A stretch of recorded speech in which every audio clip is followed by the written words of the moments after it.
You're listening to Nationwide 90 FM. The time is 6 o'clock.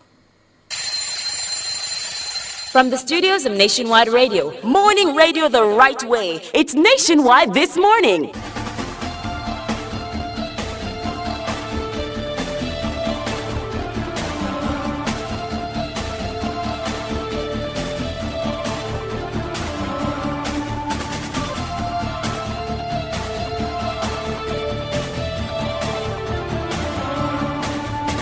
A very good morning to you. I'm Tawna Thomas. Coming up in the news at 6 for this morning, Tuesday, July 28, 2026. St. Andrew residents served by the Mona Reservoir should brace for water restrictions starting Monday, August 3. NCDA welcomes government's plan to bring emergency psychoactive substances under the Dangerous Drugs Act. CPFSA data show neglect is the most prevalent form of child abuse in Jamaica. In regional news, Barbados Teachers Union calls for changes to wages bill to cover public sector workers. In international news, 7.1 magnitude earthquake rocks southern Japan. In sports, Jamaica currently 9th in the medal standings at the 2026 Commonwealth Games. And in business, chip stocks slide in the U.S. and Asia amid AI jitters. The details after the break.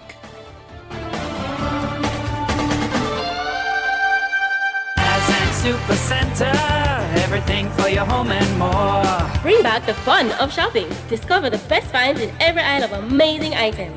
For your kitchen, your living room, your bedroom, or any room, Azan Super Center has that perfect touch to elevate your space to the next level. Our team is ready to help you find what you are looking for you or someone else. So stop by our Crossroads store today and rediscover the fun of shopping. Azan Super Center, it's a lifestyle. It's a lifestyle.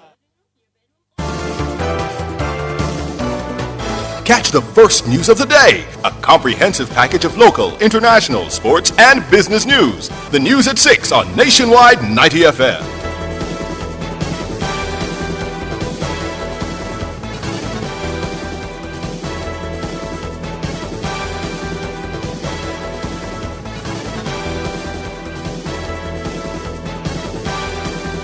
Now to the details. Residents served by the Mona Reservoir system in St. Andrews should brace for water restrictions starting Monday, August 3. The reservoir currently stands at 64% of its over 800 million gallon capacity. According to the National Water Commission, NWC, the reservoir continues to experience reduced inflows due to ongoing drought conditions. The NWC says the trend is expected to persist with below normal rainfall forecast for the summer period. The Commission notes that the Mona watershed is supplied by rainfall in both Portland and St. Thomas. However, these parishes are among several forecast to experience drier than normal weather conditions. As such, the NWC says the restrictions are aimed at preserving the current water level and reducing the likelihood of more severe regulations. The Mona Reservoir supplies several communities across the corporate area. These include sections of Old Hope Road, New Kingston, Crossroads, Mountain View, downtown Kingston, and surrounding communities. Residents are encouraged to prepare for the adjusted supply schedule by storing water responsibly during periods of supply. The National Council on Drug Abuse, NCDA, is welcoming a plan by the government to amend the Dangerous Drugs Act to include emerging psychoactive substances, also called synthetic or designer drugs, before they become established in Jamaica. Research analyst at the agency, Uki Atkinson, was a guest on Nationwide at 5 on Monday.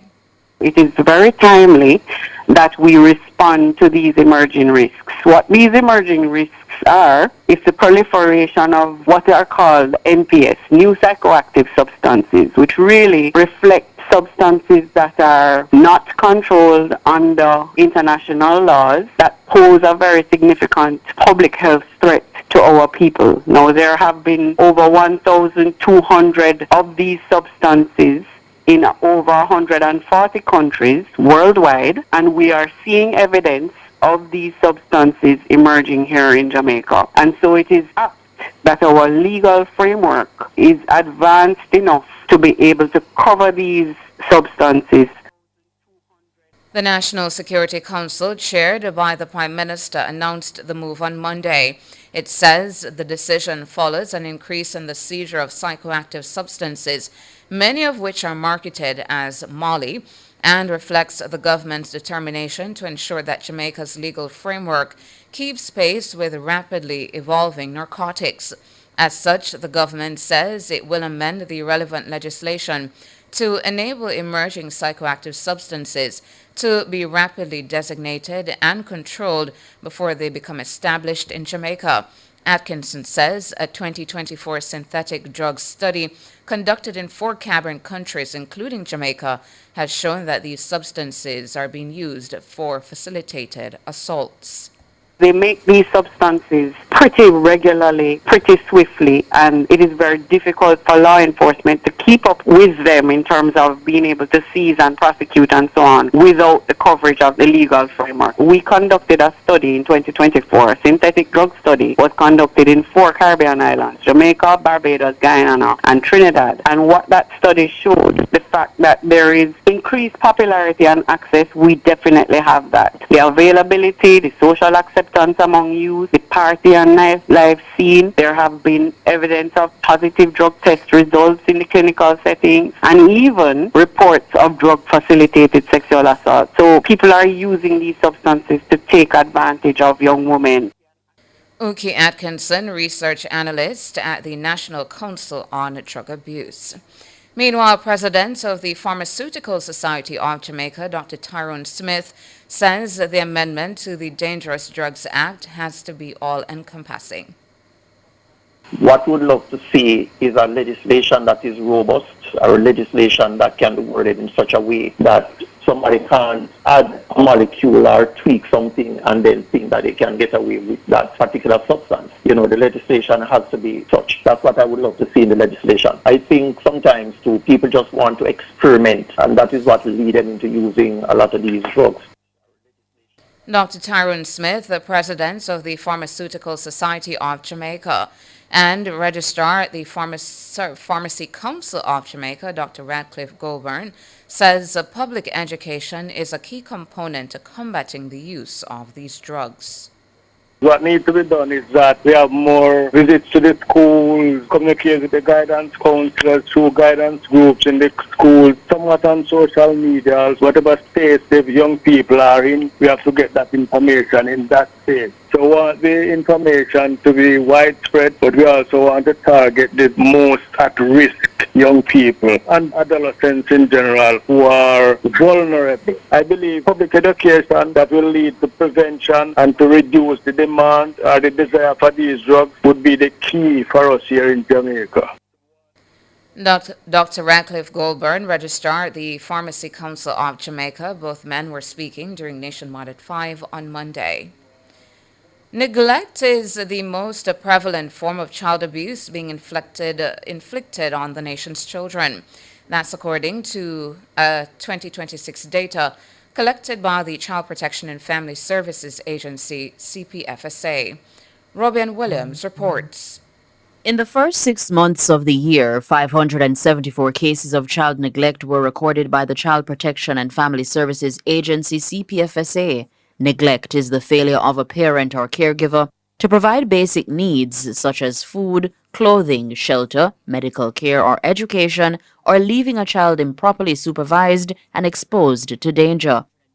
It also includes failing to ensure school attendance or emotional support and exposure to severe and avoidable hazards that threaten safety or health.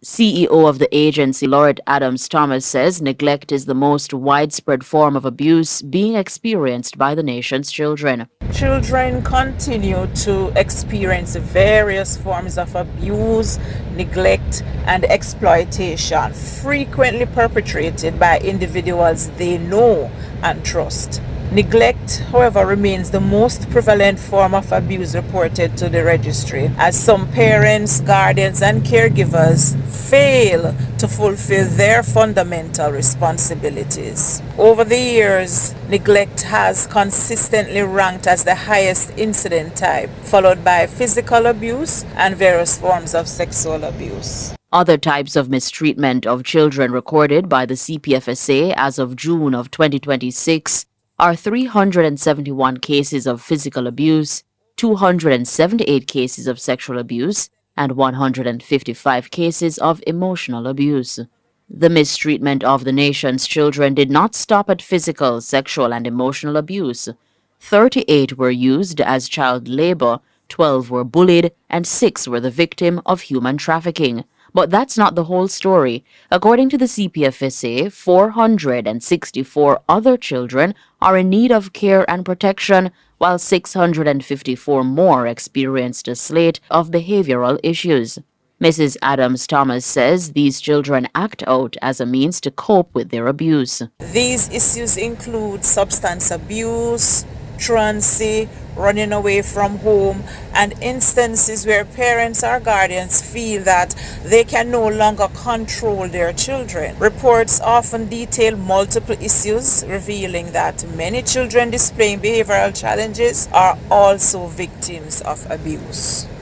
Overall, the CPFSA logged 7,709 reports of child abuse across the country in the first half of the year. The figure is more than half of last year's total of 14,602 cases. That's an increase of more than 800. Mrs. Adams-Thomas says a proactive and vigilant society can protect and prevent most of the challenges faced by the nation's youngest citizens.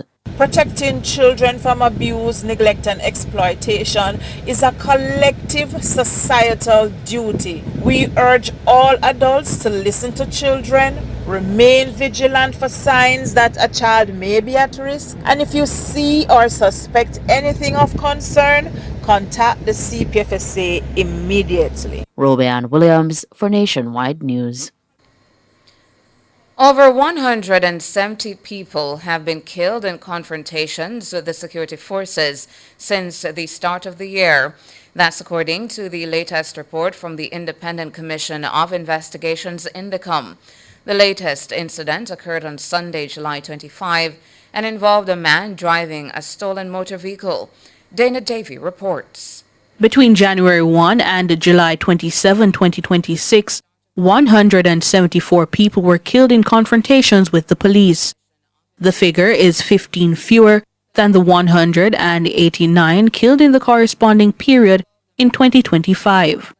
15 fatal shootings have been recorded in July alone. The latest incident occurred in Tivoli Gardens on Sunday afternoon when a man driving a stolen motor vehicle was fatally shot in a confrontation with the police. Reports are that lawmen from the Kingston Central Division were on duty along Spanish Town Road when a transmission came over the police radio about a ram from St. Andrew Central Police in pursuit of a black Toyota Crown motor car. The vehicle was reportedly stolen from the Hope Gardens parking lot between 3 and 5 that afternoon. Minutes later, the police team from Kingston Central observed the Toyota Crown speeding past them. The team pursued the vehicle while signaling the driver to stop. However, the driver did not. The police report that he continued to drive dangerously from Spanish Town Road onto Bustamante Highway and into the Tivoli Gardens community. In Tivoli Gardens, the driver of the Toyota Crown drove onto Raymond Place, where he lost control of the vehicle and crashed into a wall. According to the police, 2 men quickly alighted from the crashed vehicle. One of the men reportedly opened fire on the police. The lawmen returned the gunfire and the men fled. When the shooting subsided, the police searched the area and found one man suffering from what appeared to be gunshot wounds. He was taken to the Kingston Public Hospital by the police and was handed over to the medical staff on duty. He later succumbed to his injuries while undergoing treatment. The deceased was later identified as Ricardo Levy, otherwise called Ricky. Dana Davy for Nationwide News. Meanwhile, Indicom says it received 5 reports of separate police fatal shooting incidents between last week Thursday and Saturday. That's according to Indicom's Commissioner Hugh Faulkner. The Independent Commission of Investigations, Indicom, is advising that between Thursday, July 24 and Saturday, July 26, 2026, the Commission commenced investigations into 5 fatal shooting incidents involving members of the security forces. The incidents resulted in the deaths of 7 persons, including a female. The fatal shootings occurred in the parishes of St. Anne, St. Elizabeth, St. Catherine, Manchester, and Kingston. Commissioner Faulkner is urging individuals with information on any of the fatal shootings to contact his office. Indicom continues to conduct independent investigations into each incident in accordance with its statutory mandate. The Commission reminds members of the public that investigations are ongoing and encourages anyone with information, photographs, video footage, or other material that may assist investigators to contact Indicom through its nearest office or official reporting channels. 66 officers have been charged between January 1, 2024 and today. The offenses include murder and assault. Hugh Faulkner, Indicom Commissioner. And that's it for the local segment of the news. Up next, regional and international.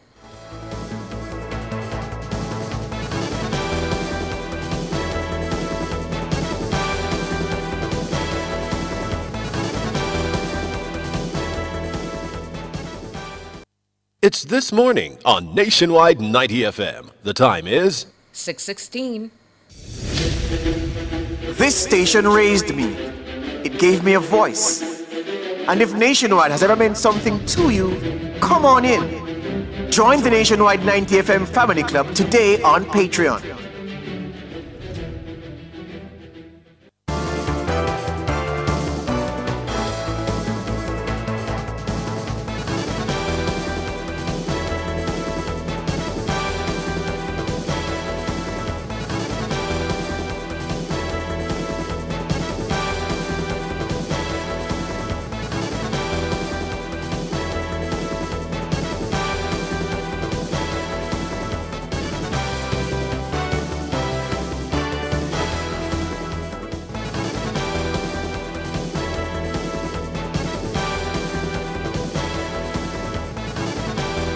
In regional and international news this morning, regional news, the Barbados Union of Teachers is urging lawmakers to guarantee timely pay and access to remedies from salary delays for civil servants. This through an amendment of the proposed Protection of Wages Bill. Union President Rudy Lavelle says the current draft does not offer similar protections for workers in the public and private public sectors. He says while the union supports the bill's core objective of recognizing an employee's right to receive earned wages on time, public servants also need reliable mechanisms to address occasional pay delays. The union leader argues that predictable wage schedules are essential for educators and civil servants. A magnitude 7.1 earthquake struck southwest Japan on Tuesday, leaving several people injured. The quake hit inland in Kyushu Island at 4:27 p.m. local time with a shallow epicenter of 10 kilometers. It prompted a brief tsunami advisory that has since been lifted. More than 150,000 people have been asked to move to evacuation shelters. Footage aired by national broadcaster NHK shows cracked roads and bridges and several buildings on fire. Japan, which sits on the Pacific Ring of Fire, is one of the world's most earthquake-prone countries. It experiences about 1,500 quakes a year. And that's it for regional and international. Up next, sports.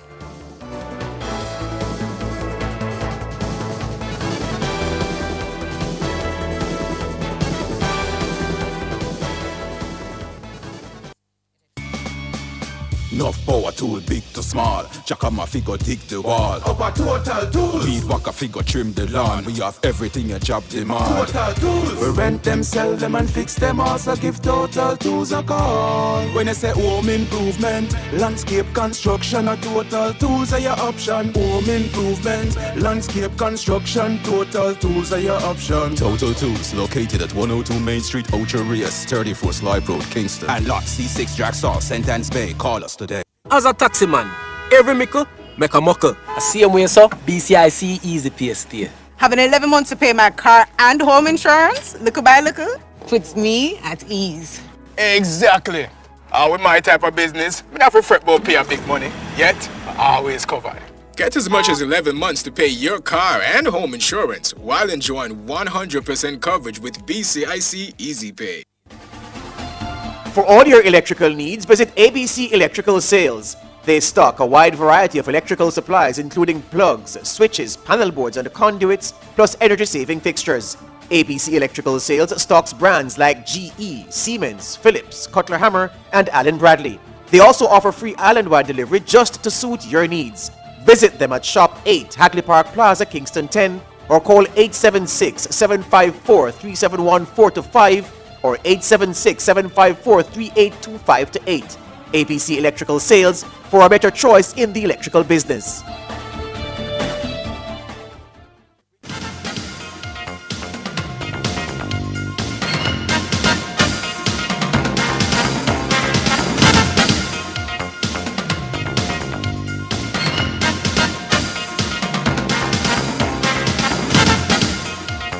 Time now for your morning sports.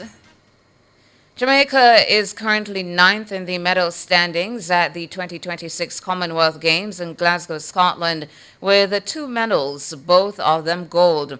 Demario Prince and Romain Beckford won the medals 10 minutes apart on Monday, with the Prince logging 13.17 seconds to land the 110-meter hurdles event, and Beckford scaling 2.25 meters to take the men's high jump. Australia topped the medal table with 26 gold among their 59 medals.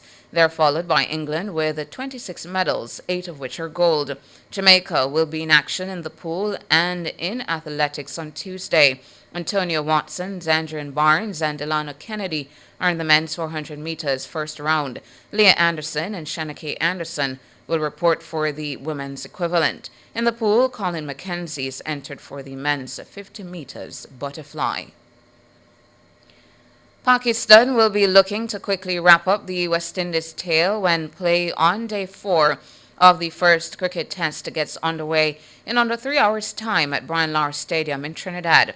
The Windies will resume their second innings on 126 for 7, an overall lead of 155. Tishnarayan Chandapal 35 and Justin Greaves 20 are only 2 of 3 West Indians so far in double figures, as Mohammad Abbas ended the day with 3 for 14. Shan Masood had earlier completed a timely and painstaking century as Pakistan were bowled out for 282 in their chase of 311. Masood, who was 88 overnight, went on to make 109, while Imam ul Haq got 63. Greaves claimed 5 for 27 bowling for West Indies, while Shamar Joseph and Kamar Roach bagged 2 apiece. Finally, in your morning sports, 3-time Olympian Yona Knight Wisdom, in partnership with the Bedrock Sports Initiative, BSI, and the Aquatic Sports Association of Jamaica, is set to launch a nationwide talent search aimed at laying the foundation for Jamaica's first organized diving program. The initiative will begin with a free talent identification trial week scheduled for September 7 to September 11 at the stadium pool. Knight Wisdom said the program is designed to identify young athletes with the potential to excel in the sport of diving and ultimately represent Jamaica on the international stage. This year will be my 4th time delivering a diving camp in Jamaica, in Kingston. And this time it's going to look a little bit different because the whole purpose is to find a group of divers who can form the foundation of our first ever diving program. The Olympic diver noted that the Talent Identification Trial Week is intended to introduce young Jamaicans to the fundamentals of diving while allowing coaches to assess athletic ability, coordination, flexibility, and potential. The search is open to boys and girls aged 8 to 14 years old. The program is free of cost, removing financial barriers for families interested in exploring the sport. Night Wisdom said the long-term goal is to establish a sustainable national diving program that will develop athletes from the grassroots level. This is the best kind of age to start learning diving skills. I'm sure if you've ever tried diving, it gets scarier as you're older. And it's open to boys and girls, no restriction in terms of gender. To be able to come to the trial, you will just need some swimwear and an ability to swim. The trial itself will have some physical testing skills and then also some tests in the pool. I'll teach some technique and also test some bravery. And when we select the divers to join the program, we're looking for those who possess some natural ability for diving that I may see, a willingness to learn and an enjoyment for the sport. Yona Night Wisdom. Interested participants are encouraged to register for the Talent Identification Trial Week ahead of the September 7th start date. And that's it for your morning sports.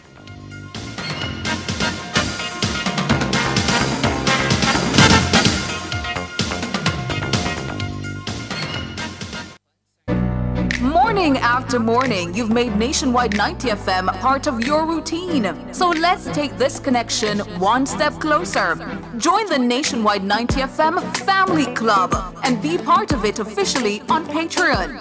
Family.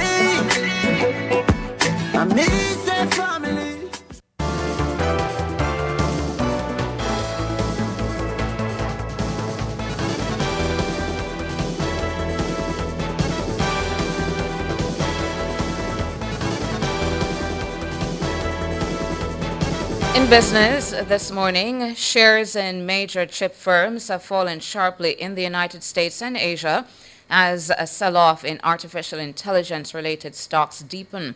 Trading on South Korea's benchmark Kospi index was paused on Tuesday morning after sliding by 8%. It fell further after the 20-minute halt was lifted, closing 10.8% lower. The slump was led by technology firms, with Samsung Electronics and SK Hynix both falling by more than 13%. It comes after AI chip giant Nvidia fell by 5% in New York on Monday, meaning it lost its position as the world's most valuable listed company to Apple. The tech-heavy Kospi has been halted multiple times so far this year under a stock market mechanism known as circuit breaker, which is designed to calm panic selling. The index had more than doubled from the start of the year to mid-June, but has since lost around a third of its value. Now, Johnson & Johnson has offered to pay as much as $5.5 million to resolve tens of thousands of lawsuits in the U.S., alleging that its baby powder and other products containing talcum cause ovarian cancer. The proposed landmark settlement aims to close a long-running legal battle that has weighed on the New Jersey-based consumer products giant for years. The company has denied that its talc-based products cause cancer, but it changed the formula of its widely used baby powder, switching to cornstarch instead. Eric Hayes, the firm's vice president of litigation, said on Monday that the allegations are meritless. He said Johnson & Johnson was willing to settle in order to finally resolve the matter. The company says the settlement would cover about 76,000 cases, totaling most of the remaining talc-related claims. It says it will offer up to $3 billion next year, with no additional payments due before 2028. Johnson & Johnson says the proposal must be accepted by legal firms representing 95% of the ovarian cancer claims in state and federal courts before it can be finalized. In foreign exchange trading, the Jamaican dollar will open against the benchmark US dollar, selling for an average $159.16. Against the Canadian, the Jamaican will open selling for an average $113.43. And finally, the Jamaican will begin trading for an average $211.03 against the British pound. That's it for business this morning.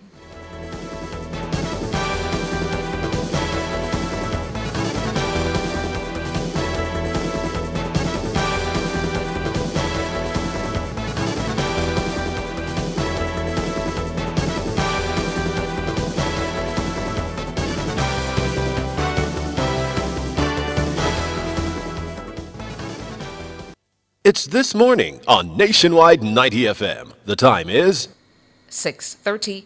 Jamaica, Jamaica, attention everyone, worldwide, the wait is over. Your queen diva, Miss Kitty, is back on Nationwide 90 FM, and you're invited to be part of the biggest media comeback of the year. Join me Monday, August 3, from 1 p.m. to 5 p.m. at the Halfway Tree Transport Center for the grand return of Mrs. Kitty Live. Or is it Miss Kitty Live? You gotta be there to find out. Come and enjoy the live broadcast, music, giveaways, sponsor activations, and the electric atmosphere that only yours truly can generate. Bring your friends, bring your family, and come celebrate this historic occasion. Or might I say, this auspicious occasion. Mrs. Kitty Live! Or is it Miss Kitty Live? Whichever way, you don't know it will go on. Monday, August 3, 1 p.m. to 5 p.m. The Halfway Tree Transport Center. See you there. Radio Nice again. La, la, la, la, la, la. One Miss Kitty from the up.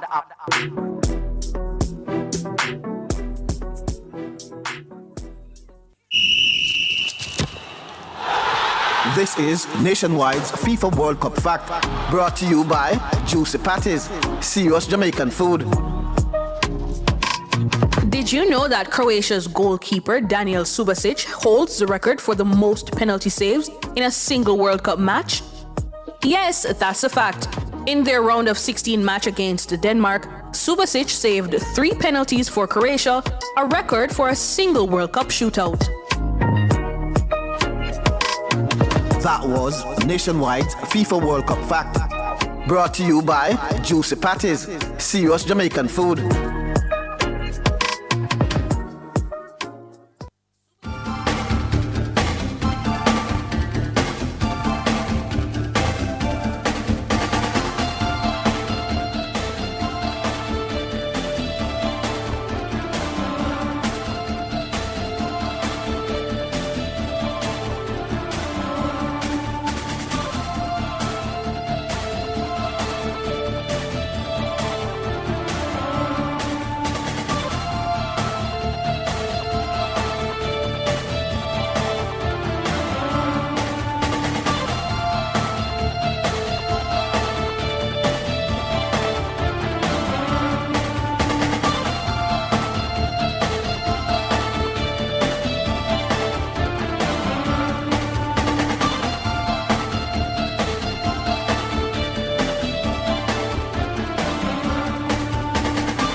Waiting till the right one came along.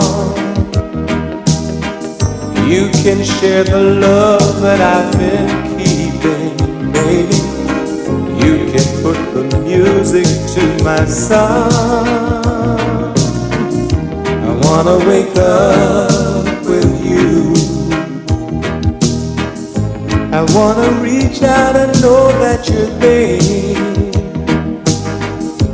I want you to be the first thing that I see. I wanna wake up with you.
Good morning to you. Good morning to you. You're tuned in to Nationwide this morning, NTM.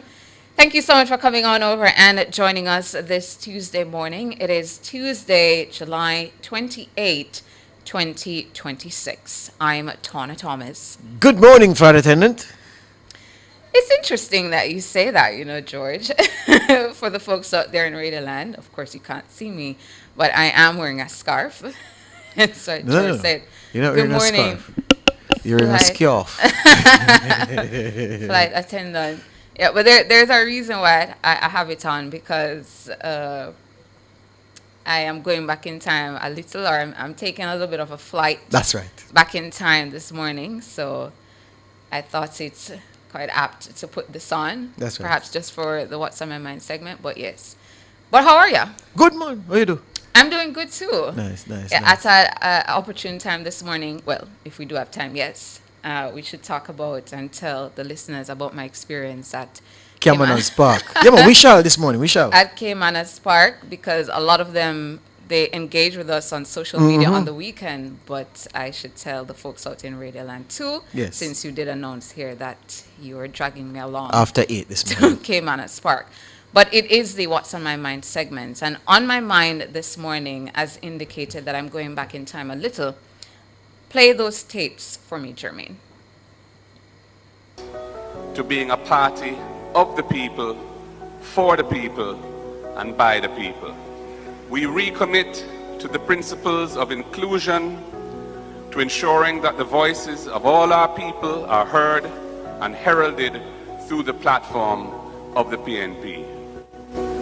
We recommit to being a national party based on a genuine class alliance, but with an unswerving commitment to the masses of our people, to the upliftment of the poor, the vulnerable, and the dispossessed.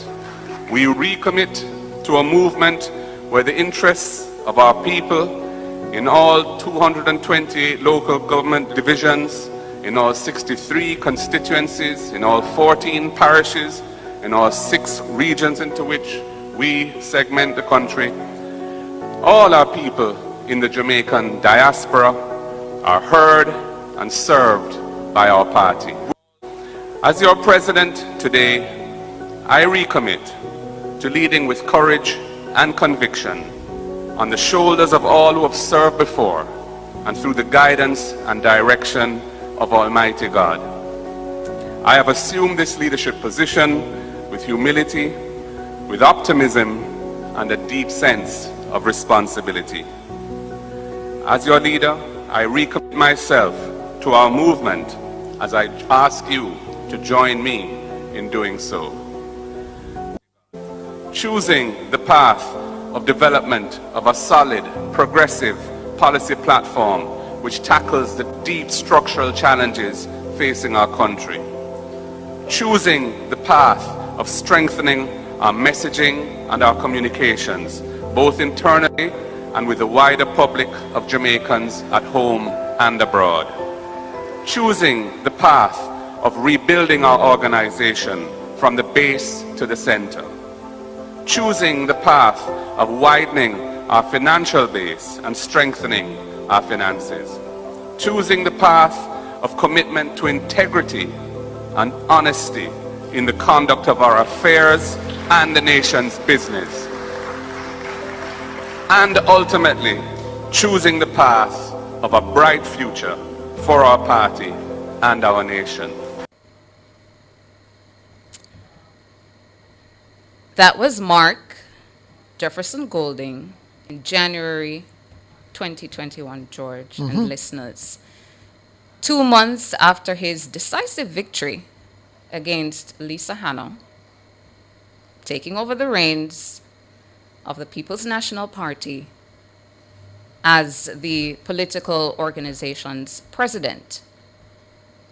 In a 7-minute speech under the theme, PNP recommits to nation building, Mr. Golding, in a very sober way, recommitted himself and his party to the people, recommitted to being a party of the people, for the people, by the people, recommitted to being a party that prioritizes the upliftment of the poor and the vulnerable and the dispossessed, recommitted to a movement where the interests of the people are heard and served by the party. Mr. Golding then said he was recommitting to leading with courage and conviction and assuming the leadership position with humility and a deep sense of responsibility, choosing the path of commitment to integrity and honesty in the conduct of affairs and the nation's business. And with that, I ask this morning, can Mark Golding, opposition leader and PNP president, answer in the affirmative that his response on the scandalous leaked voice notes from his 2 party members has met his own standard that he set down in 2021? As was fairly deduced by my colleagues and others on Monday, the response appeared hastily put together, or perhaps the opposition leader hadn't seen it before approaching the lectern. This matter has torn at the core and sensibilities of reasonable-minded Jamaicans.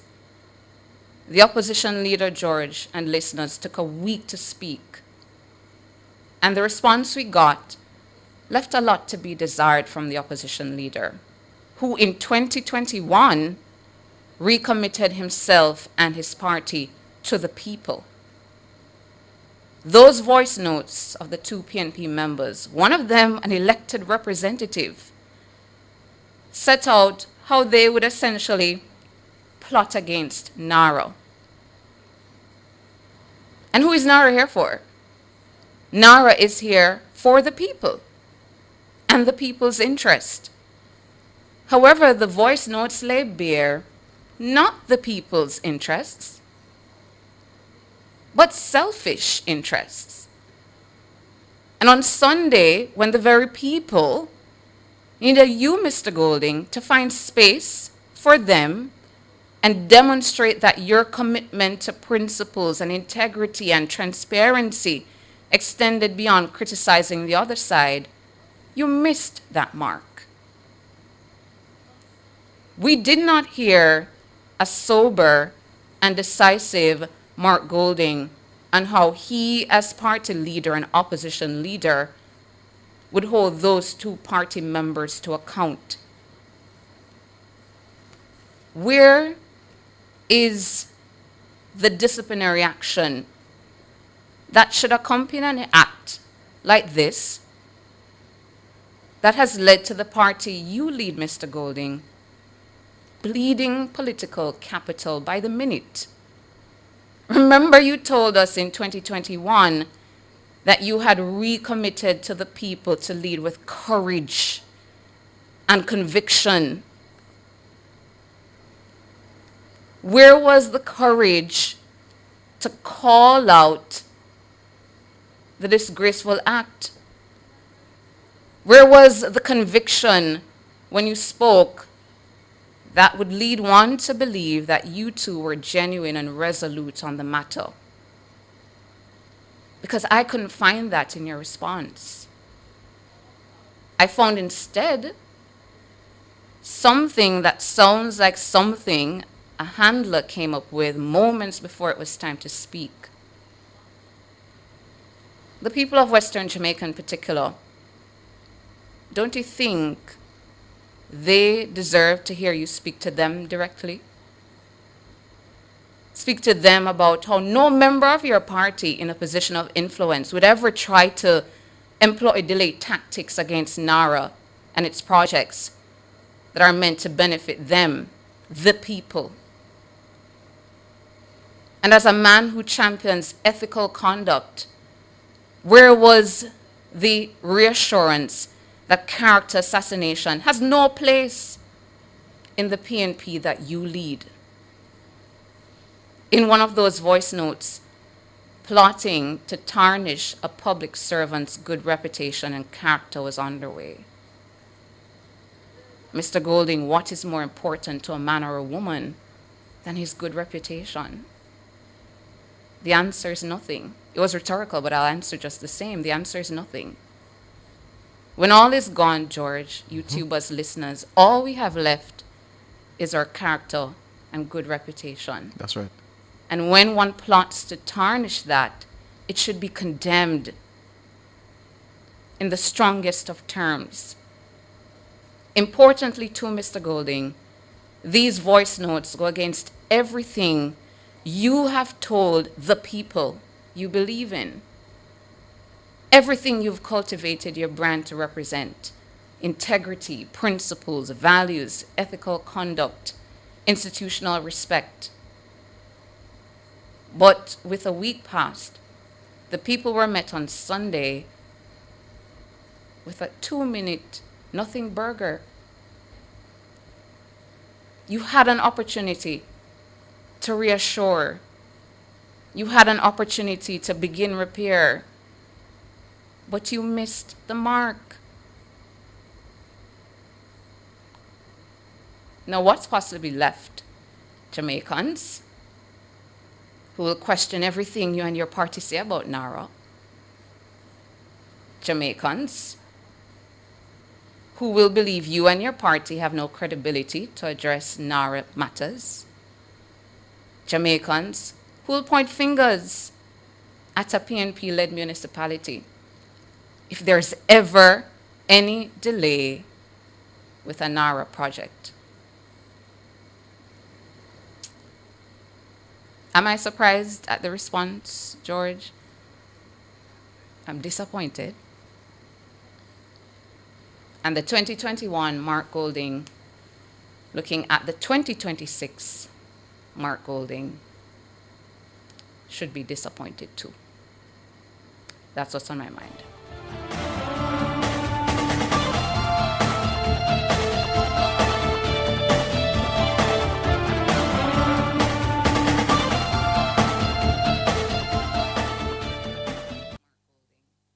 The Ministry of Health and Wellness works to ensure the provision of quality health services and promotes healthy lifestyles and environmental practices for all Jamaicans. The time by the Ministry of Health and Wellness is 6:50. JPS and Partners Cooperative Credit Union offers financial solutions for every stage in your life: savings, auto loans, mortgages, and more. The temperature by JPS and Partners Cooperative Credit Union, your financial partner for life, is 27 degrees Celsius in Kingston, 27 degrees Celsius in Montego Bay, 22 degrees Celsius in Mandeville. Give your child every opportunity to thrive and succeed. With a JMB Bank graduate loan, one unsecured loan can cover tuition and education expenses with flexible payment terms and up to 7 years to repay. Apply at jmb.com and secure their future today. Conditions apply. Get a T-Tag and lock in your toll rates for the next 90 days. Effective Saturday, August 1st, 2026. There will be some changes to the toll rates at the Portmore, Spanish Town, Vineyards, Maypen, Tollgate Mainline, and Tollgate Ramp toll plazas. But with a T-Tag, your rate will remain unchanged until October 31, 2026. Plus, all Class 1 and Class 2 T-Tag customers will get their 10th weekly trip through the same toll plaza free. Visit transjamhighways.com for the upcoming rate changes. Don't pay more at the toll booths. Get your T-Tag today from any manually operated toll booths on Transjam Highways.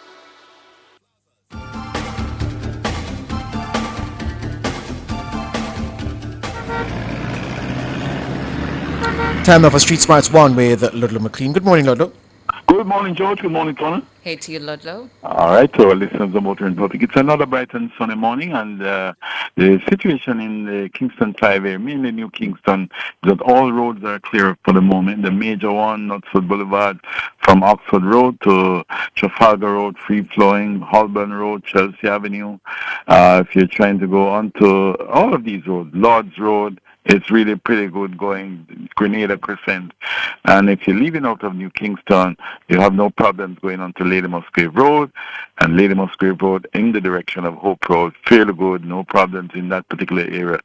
Fairway Avenue going all the way up to Old Hope Road, it's still good. Stanton Terrace going across the Mountain View Avenue, all good. So the greatest concentration you have to look out for is really going through Harbour Tree. I'm sure it's going to be challenging later on as the morning progresses. Likewise, in the crossroads here. But so far, these areas I've mentioned, it's pretty good movement. It's back to you, George, in the studios. Thank you, Ludlow. Ludlow there with Street Smarts 1. Up next, Word of the Day.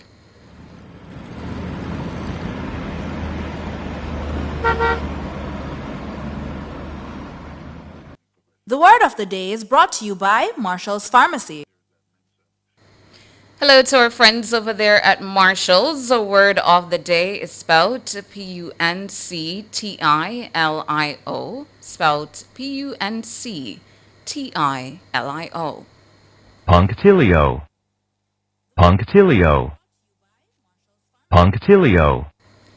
Punctilio is your word of the day. It's a noun and it means a fine point, particular or detail as of conduct, ceremony or procedure. Definition number 2, strictness or exactness in the observance of formalities or amenities. Punctilio is your word of the day, and not seeing here when it was first recorded, but here it is. First recorded between 1590 and 1600. No wonder you couldn't find it. A very, very old word. Punctilio is Punctilo, to use it in a sentence. He or she shared or cared deeply about every tiny punctilio of the royal dinner rules. She cared deeply about every tiny punctilio of the royal dinner rules. Punctilio, your word of the day, meaning again a fine point, particular detail as of conduct, ceremony, or procedure. Up next, your features at the top of the hour, the news. The Word of the Day was brought to you by Marshall's Pharmacy. Fearless and fair, Nationwide 90 FM.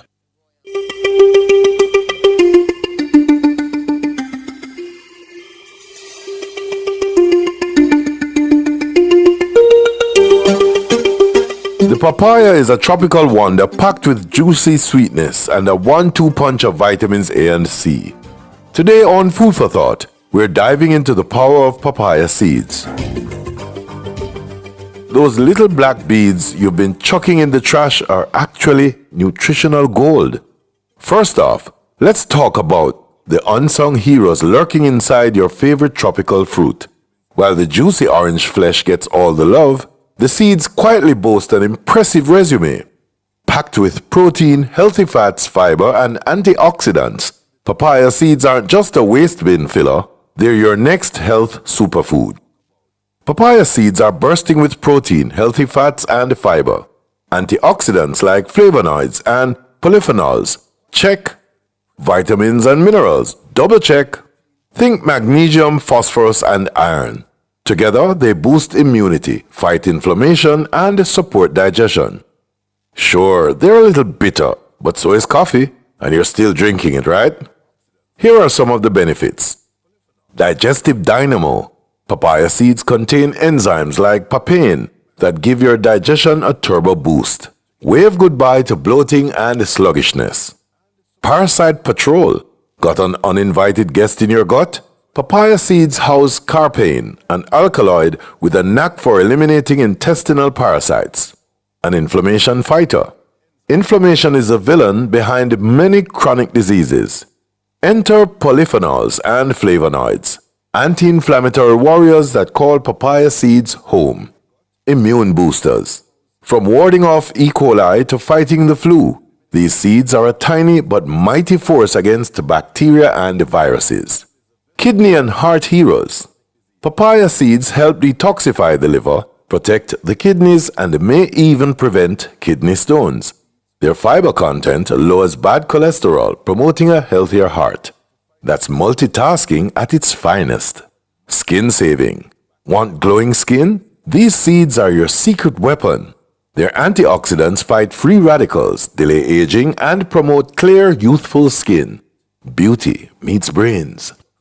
As powerful as these seeds are, don't go overboard. Too much can lead to digestive discomfort, and certain people, like pregnant women, should steer clear entirely. So, how do you make these little wonders work for you? Start small. Add a sprinkle to your smoothies or salads, or grind them like pepper for an exotic twist. Next time you slice open a papaya, think twice before trashing the seeds. These tiny creatures are a nutritional powerhouse, ready to boost your health from the inside out. Start small, get creative in the kitchen, and unlock the full potential of this tropical fruit. That's it for Food for Thought. Until next time.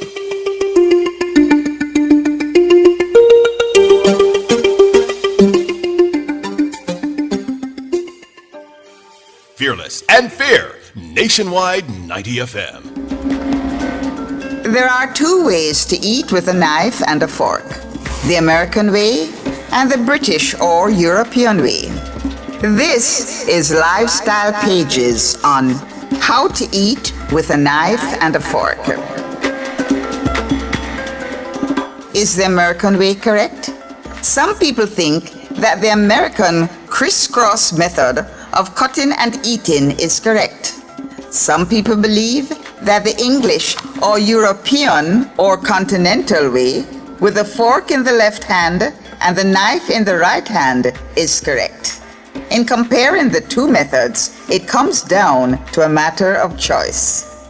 In the American way, after cutting up all or some of the food, the knife is placed to the right side on the plate, and the fork is then switched to the right hand. Then you lift the cut food, meat or rice, etc., to the mouth. The fork is placed back with the food until the knife is needed again to cut more food, and then it is returned to the side on the plate. The fork is transferred to the right hand to begin eating again. Some people find the British or European method of using the knife already in the right hand to place cut food onto the fork with the teeth prongs or tines turned down, and then the food is placed in the mouth. Others prefer to turn the teeth or tines of the fork turned up like a shovel to place the food into the mouth. No method is right or wrong. I'm Valerie, and those were Lifestyle Pages.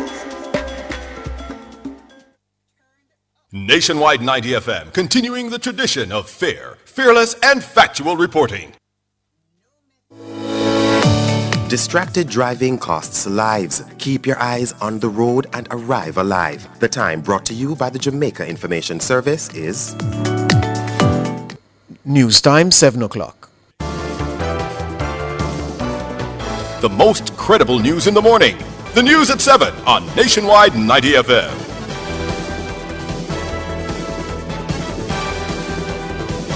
Coming up in the news at 7 today, Tuesday, July 28, 2026, water restrictions for St. Andrew residents served by the Mona Reservoir to begin next Monday. NCDA welcomes government's plan to bring synthetic drugs under the Dangerous Drugs Act. Data shows neglect is the most prevalent form of child abuse in Jamaica. And in international news, earthquake rocks southern Japan.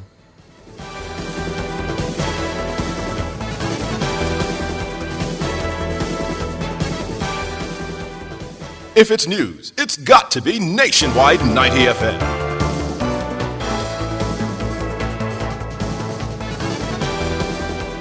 Now to the details. Residents served by the Mona Reservoir in St. Andrew should brace for water restrictions starting Monday, August 3. The reservoir currently stands at 64% of its over 800 million gallon capacity. According to the NWC, the reservoir continues to experience reduced inflows due to ongoing drought conditions.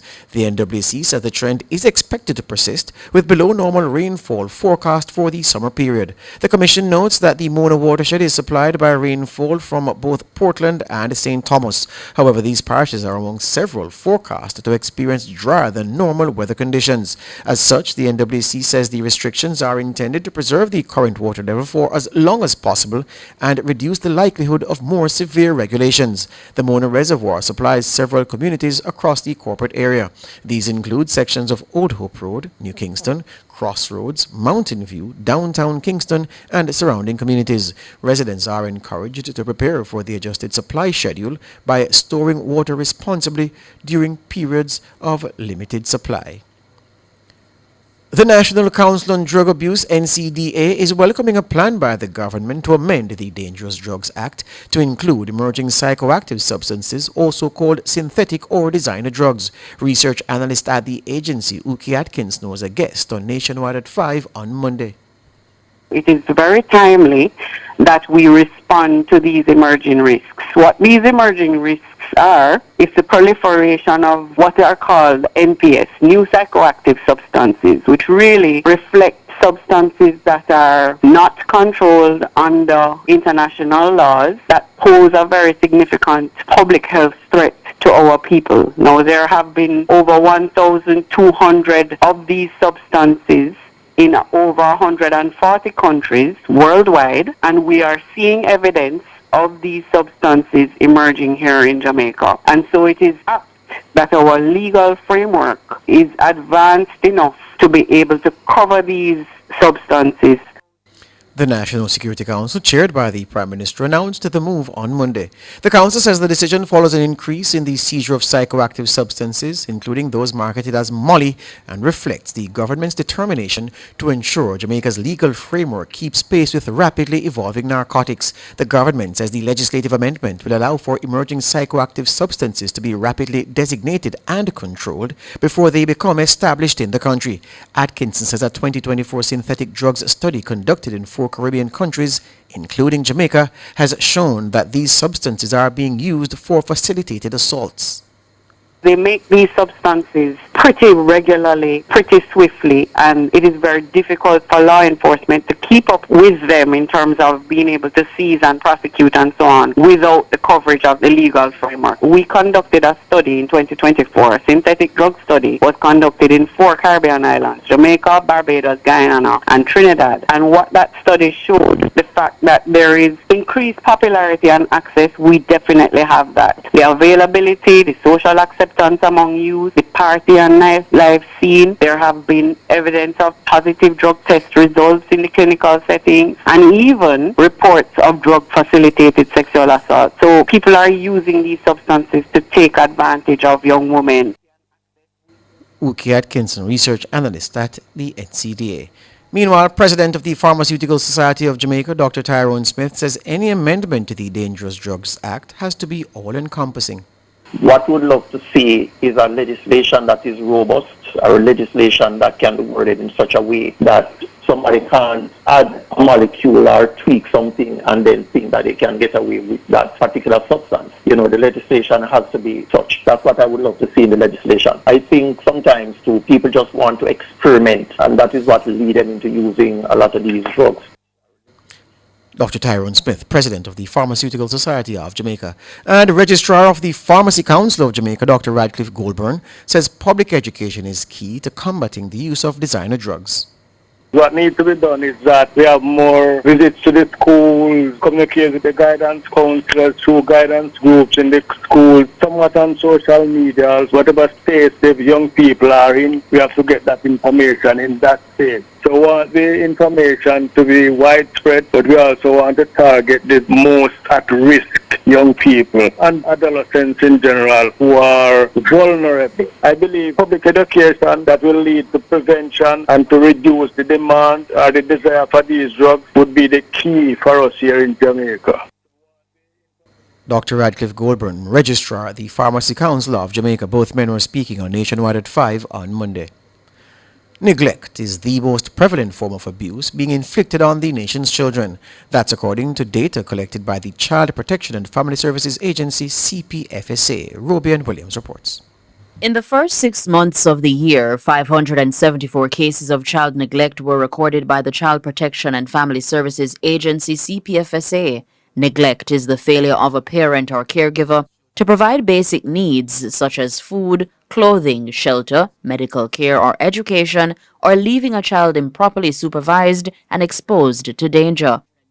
It also includes failing to ensure school attendance or emotional support and exposure to severe and avoidable hazards that threaten safety or health.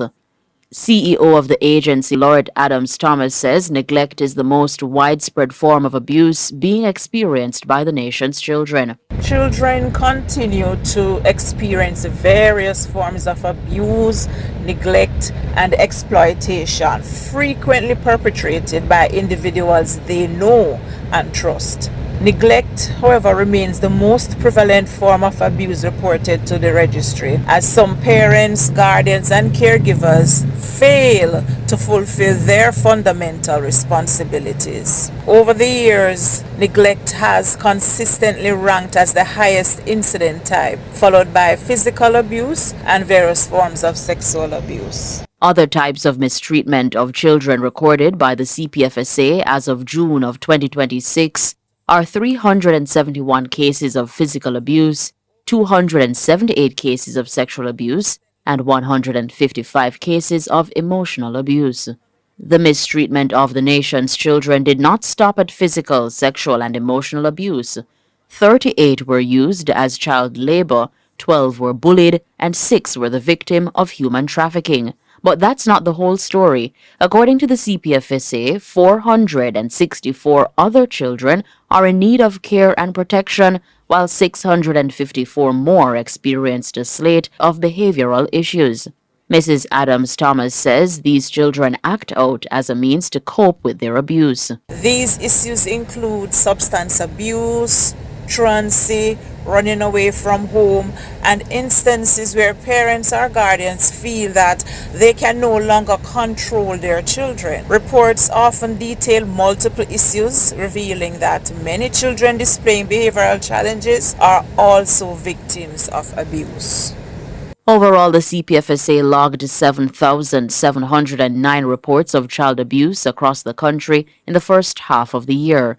The figure is more than half of last year's total of 14,602 cases. That's an increase of more than 800. Mrs. Adams-Thomas says a proactive and vigilant society can protect and prevent most of the challenges faced by the nation's youngest citizens. Protecting children from abuse, neglect and exploitation is a collective societal duty. We urge all adults to listen to children, remain vigilant for signs that a child may be at risk, and if you see or suspect anything of concern, contact the CPFSA immediately. Robian Williams for Nationwide News. Thank you, Robian. Over 170 people have been killed in confrontations with the security forces since the start of the year. That's according to the latest report from the Independent Commission of Investigations, INDECOM. The latest incident occurred on Sunday, July 26, and involved a man driving a stolen motor vehicle. Dana Davy reports. Between January 1 and July 27, 2026, 174 people were killed in confrontations with the police. The figure is 15 fewer than the 189 killed in the corresponding period in 2025. 15 fatal shootings have been recorded in July alone. The latest incident occurred in Tivoli Gardens on Sunday afternoon when a man driving a stolen motor vehicle was fatally shot in a confrontation with the police. Reports are that lawmen from the Kingston Central Division were on duty along Spanish Town Road when a transmission came over the police radio about a ram from St. Andrew Central Police in pursuit of a black Toyota Crown motor car. The vehicle was reportedly stolen from the Hope Gardens parking lot between 3 and 5 that afternoon. Minutes later, the police team from Kingston Central observed the Toyota Crown speeding past them. The team pursued the vehicle while signaling the driver to stop. However, the driver did not. The police report that he continued to drive dangerously from Spanish Town Road onto Bustamante Highway and into the Tivoli Gardens community. In Tivoli Gardens, the driver of the Toyota Crown drove onto Raymond Place, where he lost control of the vehicle and crashed into a wall. According to the police, 2 men quickly alighted from the crashed vehicle. One of the men reportedly opened fire on the police. The lawmen returned the gunfire and the men fled. When the shooting subsided, the police searched the area and found one man suffering from what appeared to be gunshot wounds. He was taken to the Kingston Public Hospital by the police and was handed over to the medical staff on duty. He later succumbed to his injuries while undergoing treatment. The deceased was later identified as Ricardo Levy, otherwise called Ricky. Dana Davy for Nationwide News. Meanwhile, Indicom says it received 5 reports of separate police fatal shootings between last week Thursday and Saturday. That's according to the Indicom Commissioner, Hugh Faulkner. The Independent Commission of Investigations, Indicom, is advising that between Thursday, July 24 and Saturday, July 26, 2026, the Commission commenced investigations into 5 fatal shooting incidents involving members of the security forces. The incidents resulted in the deaths of 7 persons, including a female. The fatal shootings occurred in the parishes of St. Anne, St. Elizabeth, St. Catherine, Manchester, and Kingston. Commissioner Faulkner is urging individuals with information on any of the fatal shootings to contact his office. Indicom continues to conduct independent investigations into each incident in accordance with its statutory mandate. The Commission reminds members of the public that investigations are ongoing and encourages anyone with information, photographs, video footage, or other material that may assist investigators to contact Indicom through its nearest office or official reporting channels. 66 officers have been charged between January 1, 2024 and today. The offenses include murder and assault. Hugh Faulkner, Indicom Commissioner. The Manchester Police plan to put new measures in place to tackle rising murders and the shootings in the parish. That's according to Administrative Officer for the Division, Deputy Superintendent Natalie Hall-Williams. This morning, we had a management meeting with our commanding officer, and we were looking on some strategies that we are going to implement coming this week into next week.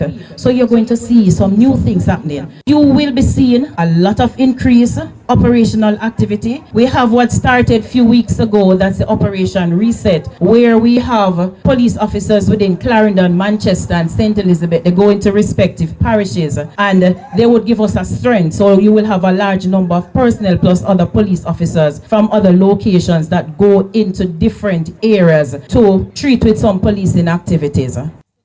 She was speaking at a community meeting in Mayday in the parish on Monday. The Manchester Division has recorded 23 murders since the start of the year. DSP Hall Williams says several of the incidents are linked to lottery scamming. She says a number of children, some as young as 14, were held in a recent scamming raid. One of the things that we picked up, 14-year-old, 18, 60-odd persons, when you check the phone, they have lead sheets. Tell me, a 14-year-old, what is it that they're doing with the lead sheet? We need to start parent the right way. We leave a lot on police officers, so something happen, and the first thing that you want to do is to take your child to the police station and say, officer, my son, my daughter giving me problem, treat with it. It starts with you. DSP Natalie Hall Williams, Administrative Officer at for the Manchester Police Division.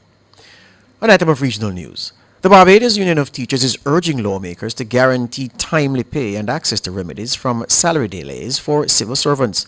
This through an amendment of the proposed Protection of Wages Bill. Union President Rudy Lavelle says the current draft does not offer similar protections for workers in the public and private sectors.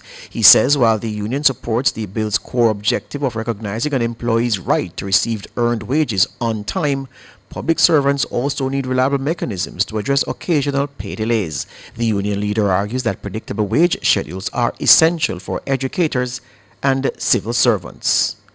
Further afield, a magnitude 7.1 earthquake struck southwest Japan on Tuesday, leaving several people injured. The quake hit inland in Kyushu Island at 4:27 p.m. local time with a shallow epicenter of 10 kilometers. It prompted a brief tsunami advisory that has since been lifted. More than 150,000 people have been asked to move to evacuation shelters. Footage aired by national broadcaster NHK shows cracked roads and bridges and several buildings on fire. Japan, which sits on the Pacific Ring of Fire, is one of the world's most earthquake-prone countries. It experiences about 1,500 earthquakes per year.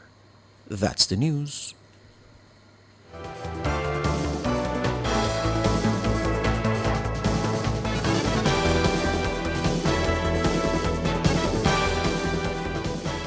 Sign up for the JN Money Card. It's safe, convenient, and free. The time by JN Money is 7:17.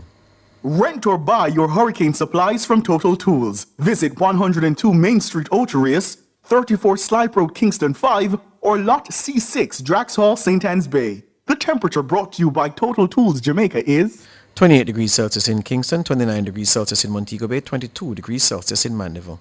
Get a T-Tag and lock in your toll rates for the next 90 days. Effective Saturday, August 1st, 2026. There will be some changes to the toll rates at the Portmore, Spanish Town, Vineyards, Maypen, Tollgate Mainline, and Tollgate Ramp toll plazas. But with a T-Tag, your rate will remain unchanged until October 31, 2026. Plus, all Class 1 and Class 2 T-Tag customers will get their 10th weekly trip through the same toll plaza free. Visit transjamhighways.com for the upcoming rate changes. Don't pay more at the toll booths. Get your T-Tag today from any manually operated toll booths on Transjam Highways.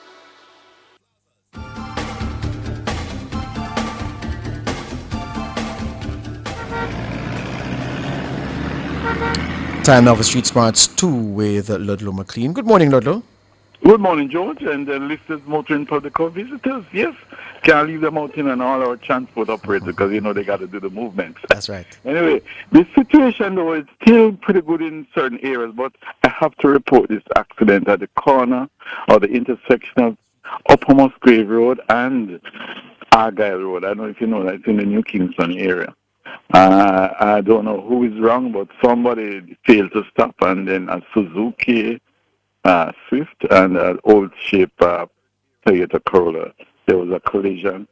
It sent the Suzuki Swift into a fence. Apparently there's some construction that is going to take place. You remember right where Mr. Dr. What do you call that gentleman there, the herbal man there? Dr. Lowe. they're doing some construction here. So as a consequence, it's not causing any problem though, but I just can't fail to understand. Nobody wants to stop the person on Upper Musgrave should have stopped, but they didn't. So, anyway, but in the meantime, Upper Musgrave, Lady Musgrave Road, all of these roads are still running good. Remember, potholes are on Fairway Avenue at the moment, so be careful as that area. And as you go through that area, Ligony, things are moving good. But remember, construction again, road works are on Retreat Avenue, going onto Olof Road, so be careful there. And all in all, it's not too bad if you're going across to East Kings House Road, heading up to Barbican. It's good movement coming out of Jackshill Road, Birdsucker Lane onto Barbican Road, Rust Lights onto Barbican Road. It's pretty good. It's building, but no major delays yet. So all in all, it's not too bad. But remember, motorists, as we end this report, minutes after 8, the traffic will certainly build in many other areas, Washington Boulevard, Malines Road, all of these areas. Look out the traffic in these areas as the morning progresses. Spanish Town Road, don't forget that. So it's our second report. Still bright and sunny. Motorists, be careful. Remember, make sure you come to a dead halt at these intersections. All right? Nobody wants to wait. Everybody's on the move. But you have to be careful at these intersections. Likewise, the stop sign says meaning must come to a halt. All right? As usual, at Street Mart, your safety is our concern. Over to you, George. Lord, you notice, I was saying to Jermaine while you were speaking that you said old shape Corolla. And I said to him, yes. Well, people behave like Corolla only have one old shape. But him said, no, but at least you know which one he talk about when him said it done. I said, yes. Because we used to call it the old shape Corolla or the police shape Corolla. Everybody know where I talk. That's one. Yeah, man. See one. The Corollas have different versions. AE91, AE90, yeah. AE100, AE110. Yeah, you lose me now, but it's all right. Me know where I talk about. Cool. Respect, man. Cool. All right, Street Smarts 2 there with Ludlow McLean. Up next, front page.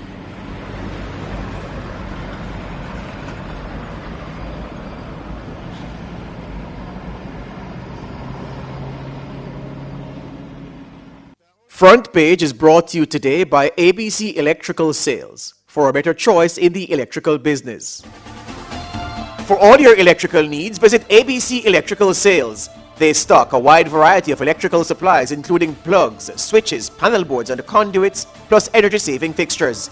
ABC Electrical Sales stocks brands like GE, Siemens, Philips, Cutler Hammer and Allen Bradley.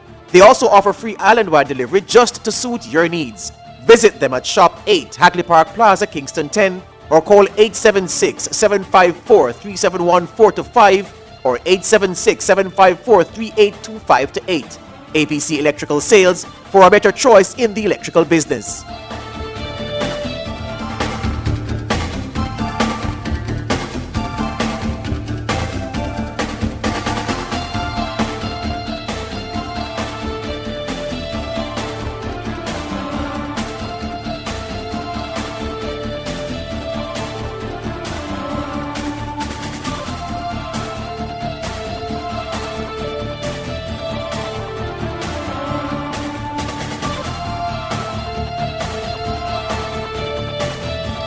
.22 on the clock.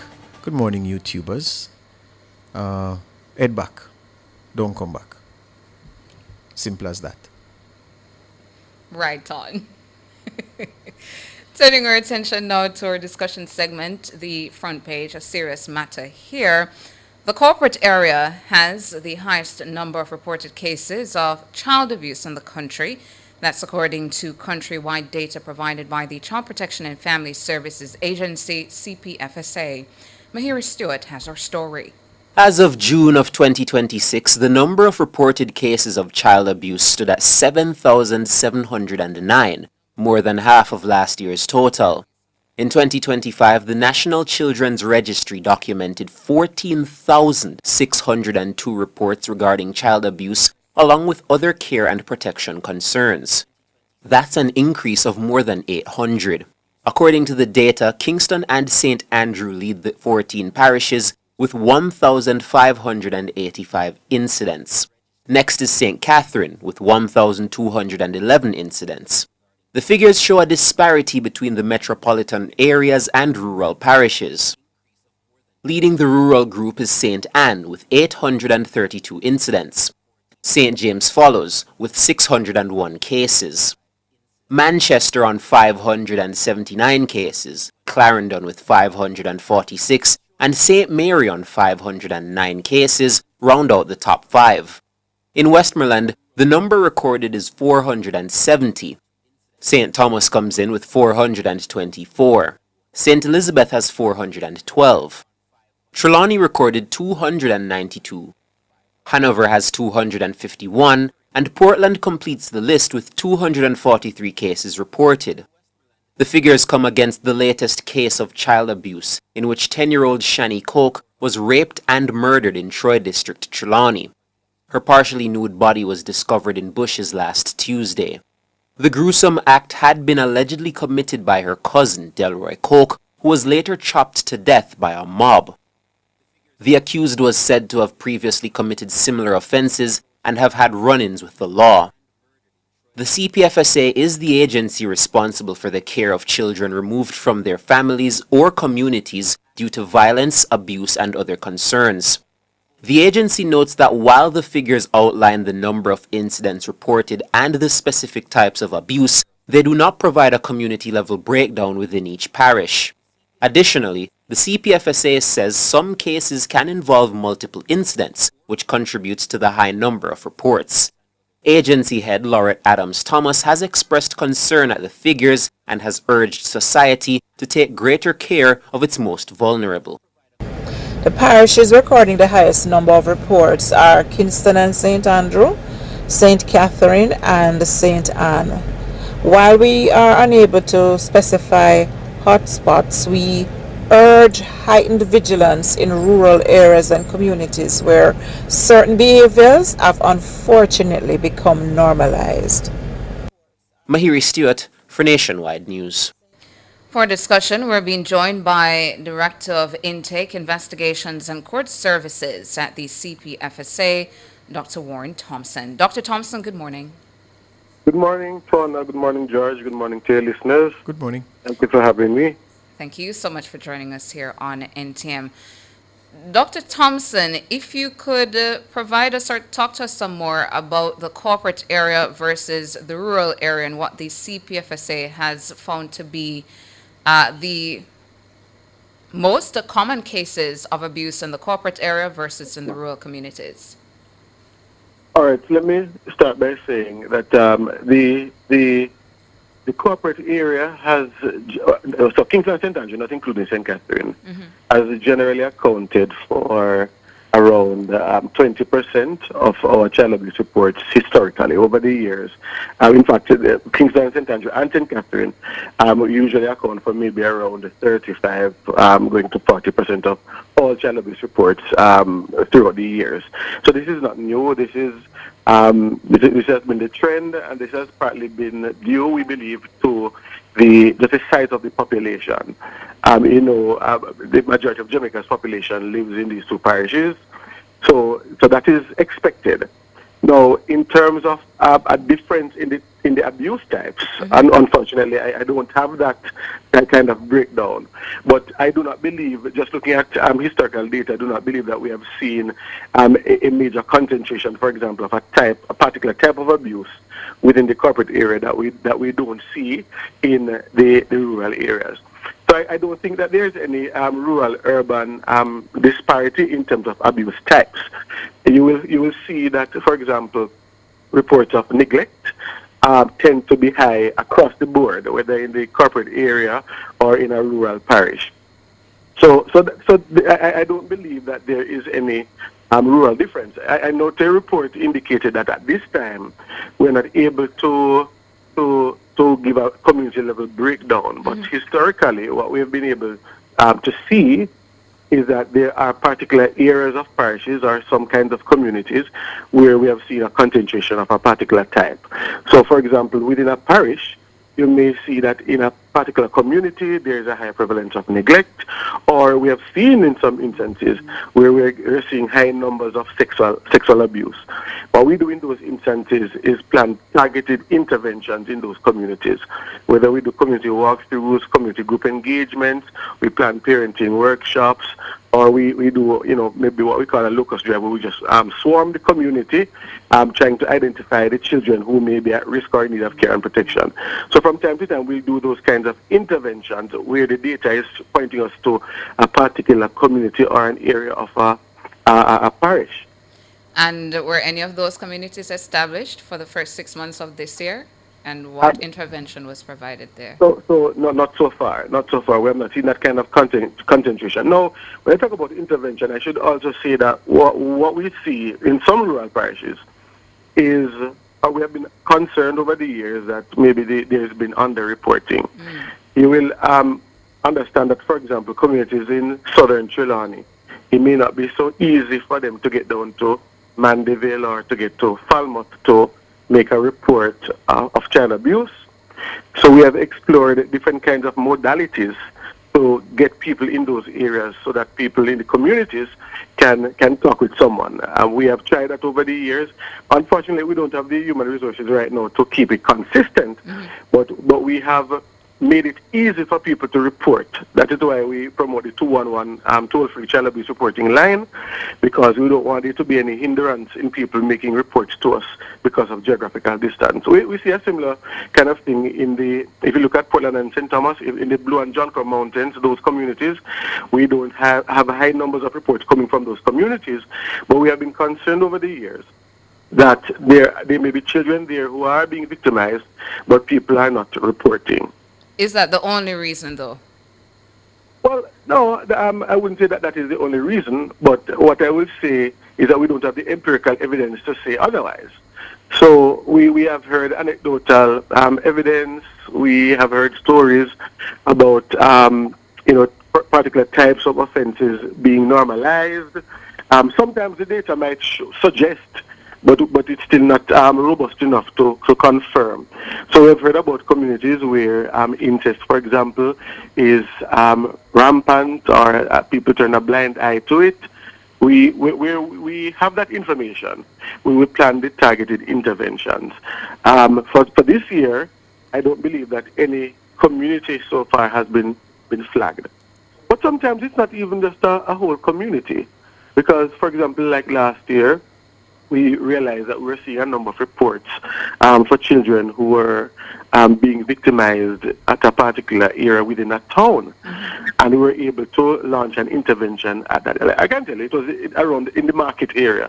We were able to launch an intervention in the market to identify children who are going there, children who were either being thrown from school or were engaging in all kinds of relationships with people who would turn around and exploit them. So we look at the data, sometimes based on anecdotal evidence, sometimes what we're seeing on the ground, and where we can, we do the deep dive and do the statistical analysis. But that has been a challenge in recent times. Hold it right there, Dr. Warren Thompson. He is the Director of Intake Investigations and Court Services at the Child Protection and Family Services Agency, talking to us this morning about child abuse and the data that the CPFSA has gathered in relation to this for the first 6 months of this year.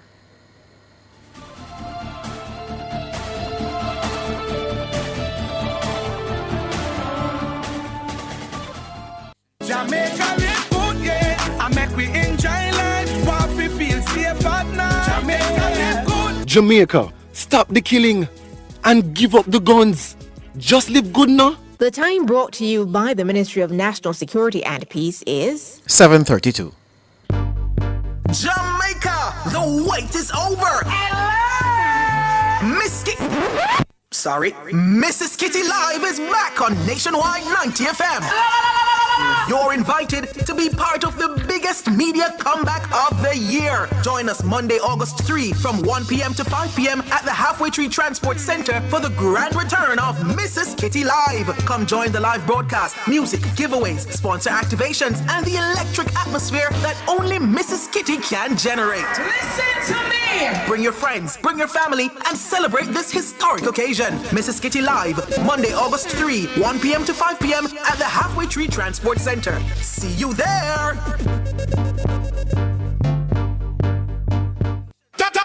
Top up on line instead.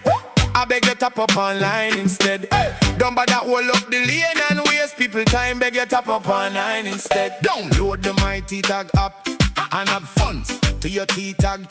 Anytime, anywhere, any amount I can spare, just tap up online instead. Tell us work hard for you. Nobody give them more work for you. Don't hold up them time, just tap up online. Beg you tap up online instead. Get 10 trip in the tag ain't free. That's why you have money for dash way. No join the manual line. Tap up online. Beg you tap up online instead. If the mighty tag up it a hurt up your head. Hey. Tap up with WhatsApp instead. Send a one text 3553336. Beg you tap up.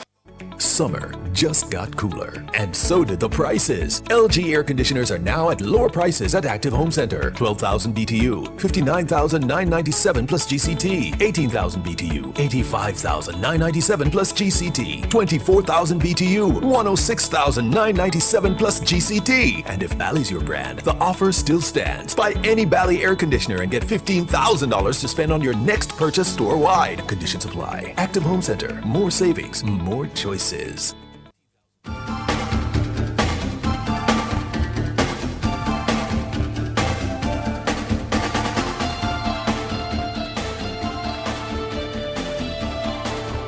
Welcome back. Director of Intake, Investigations and Court Services at the Child Protection and Family Services Agency, Dr. Warren Thompson, is with us, talking to us about the findings of a survey done by the CPFSA looking at reported cases of child abuse across the country. Morning again, Dr. Thompson.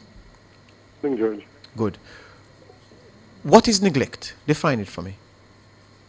All right, so neglect is the failure of a parent or a caregiver to attend to a child's care or supervision. So there are some things by law that children are to be provided with.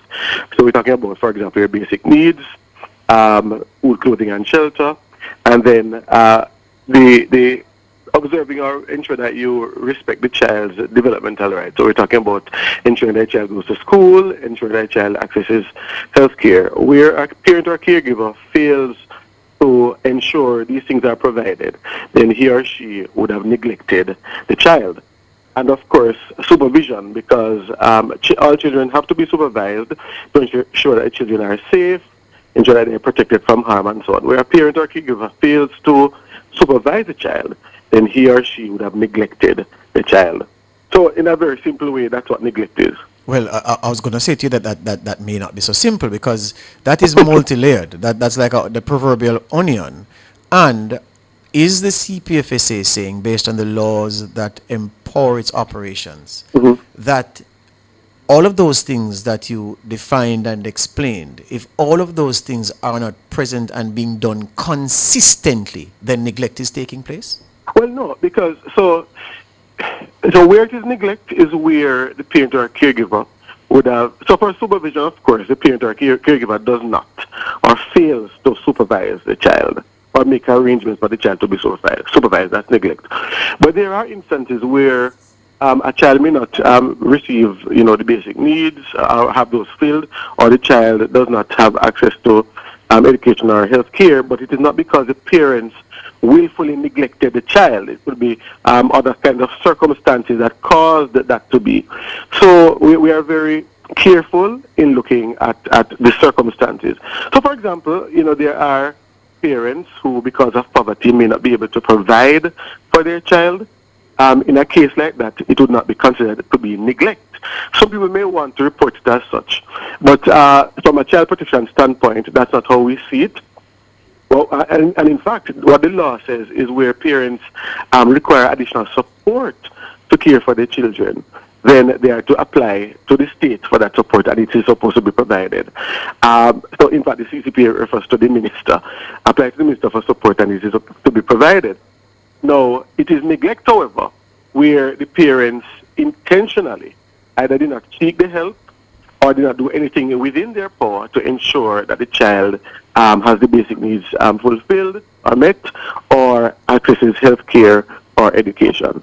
I hope I've explained that it's clearer for you. Yeah. The clarity is not a failure of yourself. It's just a situation I'm looking at, because I can imagine a parent who poverty has different levels. You'll have a parent who's in poverty, who goes nowhere to no job and is there present. But many of the things you spoke about under the neglect umbrella are not being done because of their incapacity to do so because of that poverty. You'll have another parent in poverty who is hustling to get the things to meet the basic needs. And because they're not there present, they're gone, trying to do this, doing a piece of that, going here, going there, going there. A part of the neglect continuum. There's a deficit in that part. So I'm wondering how strict the CPFSA is in applying the label neglect to a parent, given the various circumstances that you spoke about, the things I have highlighted, and the fact that you don't have to be doing all of these things consistently to meet the neglect mark. Well, so, as I told you, it is contextual. So let us say we get a report of a parent, of a child whose needs are not being met. Some people think that the response of child protection is first to remove the child, which that is not the case at all. Once we do our assessment and we realize that poverty is the real issue, what we try to do is to see how we can work with the family to access other resources. In some instances, it's a case where the parents have limited capacity. So you might look at a person and say, oh, they're not doing anything to get a job or so on, but that person may have a limited capacity. We try to see how we can help that parent to build capacity, either through other agencies, entities, or we do some training with them to get them to build capacity so that they are better able to take care of their children. In fact, when we look at the alternative care guidelines that guide how we treat with child removals and so on, the first principle is that children should not be removed from their homes if poverty is the main issue. Where it becomes a real issue is where the poverty situation is so dire, and without removal, the children will be at further risk of harm. That's where a removal would be done. So I understand this thing, but we treat it on a case-by-case basis. Yeah, island-wide, and I know that there's a limitation in terms of the disaggregation of data, and that was the point raised by Tana in one of her early questions. Yes. But what is the survey showing in terms of the prevalence of abuse broadly among children who are from communities that would be classified as middle income, upper middle income, middle income, lower middle income, as opposed to those at the lower end of the income band? Is it a natural thing that children at the lowest level of the income rung, in terms of the household they're in, are naturally more prone to the various forms of abuse than children higher up? So I actually don't have the data to go into detail on this, but what I will say to you is what we find is what we call polyvictimization. So a child who is a victim of neglect is very often a victim of other forms of child abuse. For that reason, you might say then, yes, children in rural communities or children in communities that are considered at the lower socioeconomic quintile would show up more in our data. That is possibly so, but I can't verify it for you right now. Mm-hmm. However, child abuse reports come from all communities, right? Upper higher level income communities, middle income communities. We get reports from all communities, and those are investigated. Yeah. And of course, each type of community comes with its own challenges. So, for example, you can imagine our investigators trying to investigate a matter in a gated community. Yes. That comes with its own challenges, right? But we do get reports from all types of communities. In terms of where those reports are concentrated, I don't have the data, but I can hazard a guess to say because there may be an association with, either neglect or experiences of deprivation and other types of abuse, you may very well see a higher concentration in the lower socioeconomic group. Hear this one, Dr. Thompson, and I'm probing along these lines because these are some of the real things that people speak about when interacting or after interacting with surveyors that people like agencies like the CPFSA would send to collect data, and when the findings come and cast them in a certain light, they make these points, and I find them to be reasonable, and it's good to interrogate them. So here goes. Picture a child in a household where the income is reasonably strong. So there's no lack of resources to buy food or clothing. Shelter for the child is not compromised. But hear this. In that household, there is internet service, but the child is forbidden from using the internet. There is a television, the child is forbidden from watching the television. The child can't even turn on the radio. The child is forbidden from going outside to play with the children in the neighborhood, even in the gated community, if you call it that. But that child is forced to be reading all the time. If you're not at school, you come home, reading. Weekend, read. Saturday morning, read. Sunday morning, lessons. No social services, nothing for entertainment. Is that child being abused? So while all laws might not speak to that kind of scenario, I cannot say that the child is by law being abused, but what I'll say is that the child's rights are being breached, because children also have a right to play and recreation. Right? So that's a right that children have under the UN Convention on the Rights of the Child, which Jamaica has ratified. So in that regard, that child's rights are being breached. Now, there's nothing wrong with parents saying you can't watch TV or you can't use the internet. You have to go to school. Well, you have to go to school. But where the child doesn't have an opportunity to play and to be a child, then that's a problem. And if a report like that would come to the CPFSA, that is something that we would investigate, because perhaps the parents need some capacity in terms of alternative methods of discipline, child rearing practices. They might need to explore some other things that would work with the family for that to happen. So that's a very unique and odd situation. Well, no, Dr. Thompson. Hold on. It's unique because guess what? Uh-huh. I've heard stories, and when I say I heard, not rum talk, because I don't drink rum, so I don't go in those spaces. But what I hear of people, especially for our youngsters doing the PEP.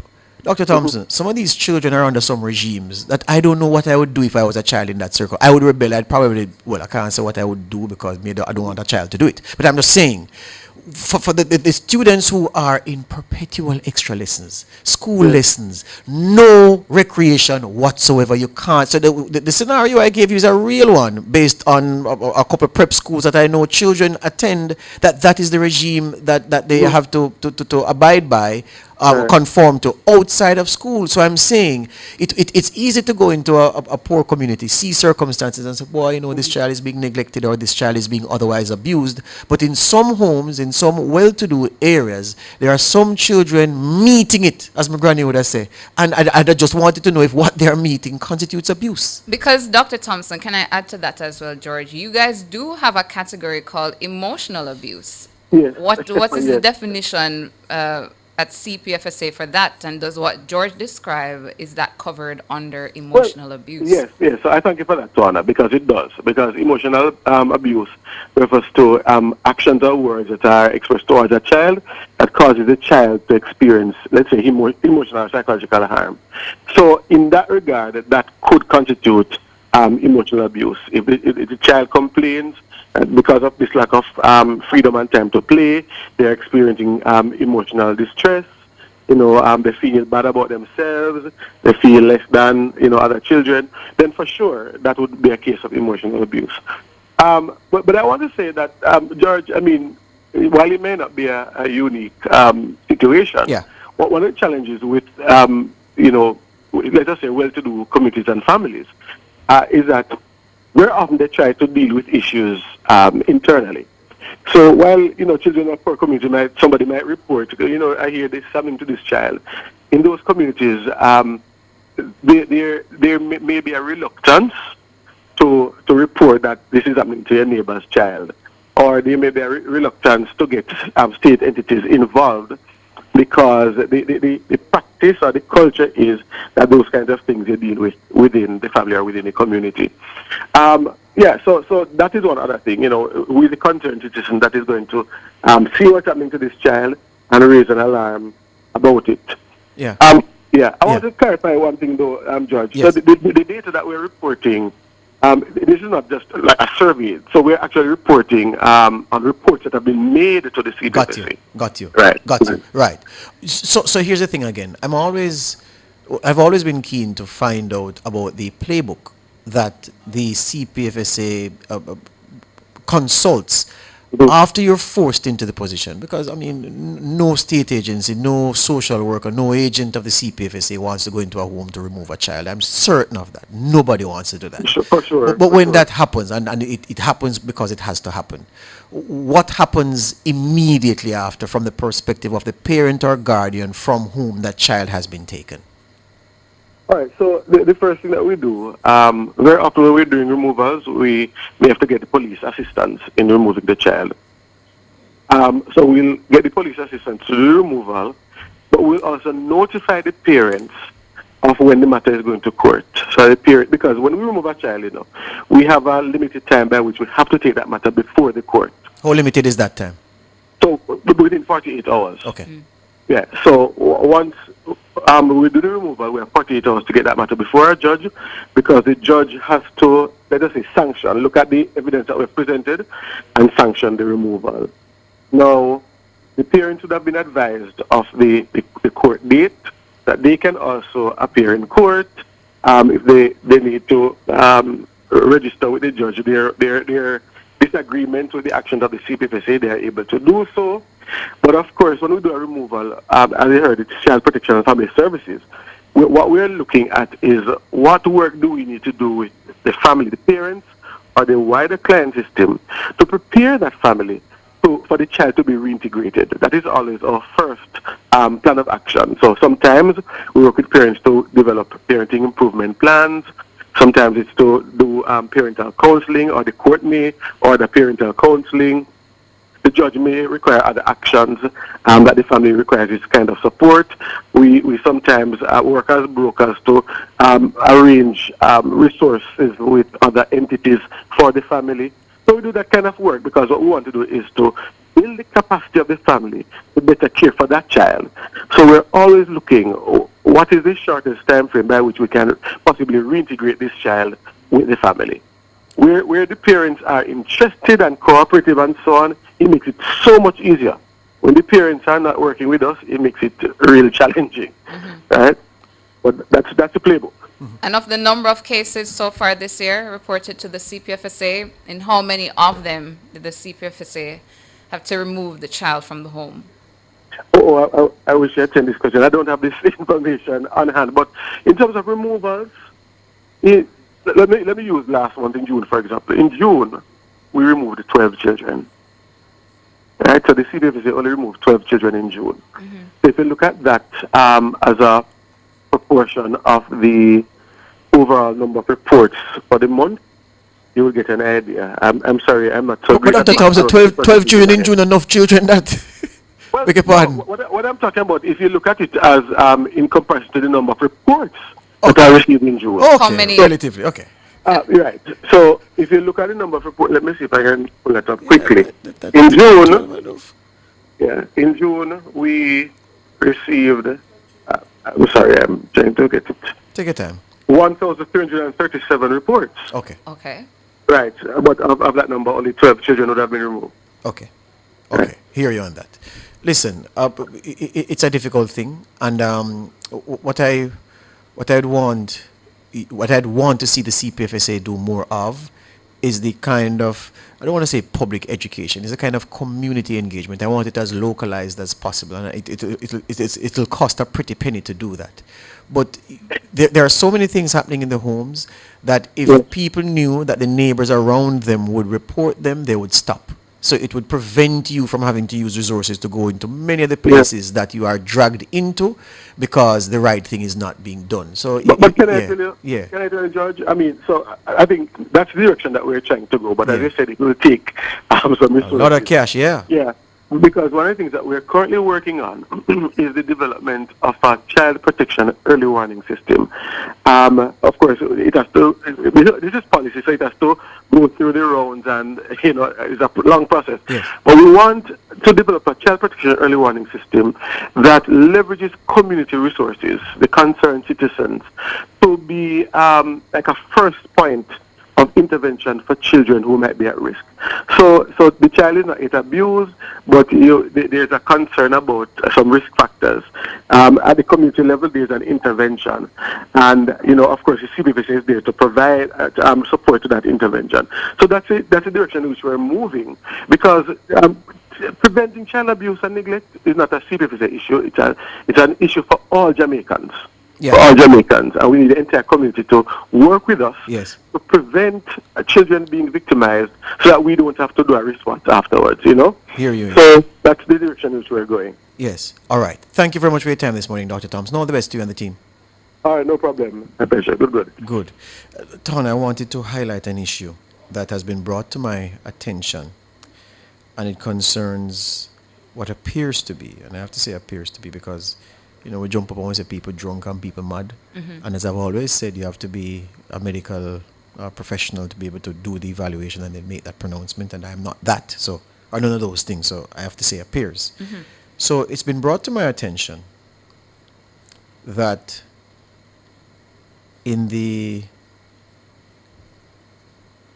Calabar, where there's a community in Kingston, let me leave it there, where they say we have an untenable situation with an elderly, mentally ill woman who is destroying property and now, in the middle of a drought, is wasting massive amounts of water. What she does, she walks around turning on every communal pipe she can find and breaking them off, effectively flooding the grounds. NWC has refused to get involved because it is a strata that is their customer. They bill the strata as one entity. Now, these residents say to me that the neighbor is long overdue for treatment, but the Ministry of Health, the Mobile Mental Health Unit, and Bellevue, along with Community Mental Health Services, are, in the words of the residents, using technicalities to avoid intervening.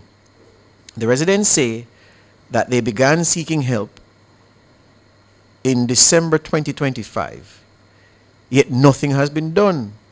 They say that before that intervention in December 2025, some other residents were trying to get help but got nowhere, and so another group decided to get the ball rolling and get some help in December 2025. No movement there either. They say at one point the Mobile Mental Health Unit came, took her to Bellevue, but she was not treated. They say now she's a genuine hazard, not only because of the water waste, but because of the escalating unpredictability of her illness. They say that this elderly lady attacks persons, destroys items, and it is scary. They say she has no children, and her family has abandoned her due to her mental health struggles. The residents say that their greatest fear is that one day she will set fire to some part of the complex, but not the whole place. They say they are desperate to get help, but nothing that they've tried has worked, and they say the media is their last resort. So, yeah, let's take a break and come back.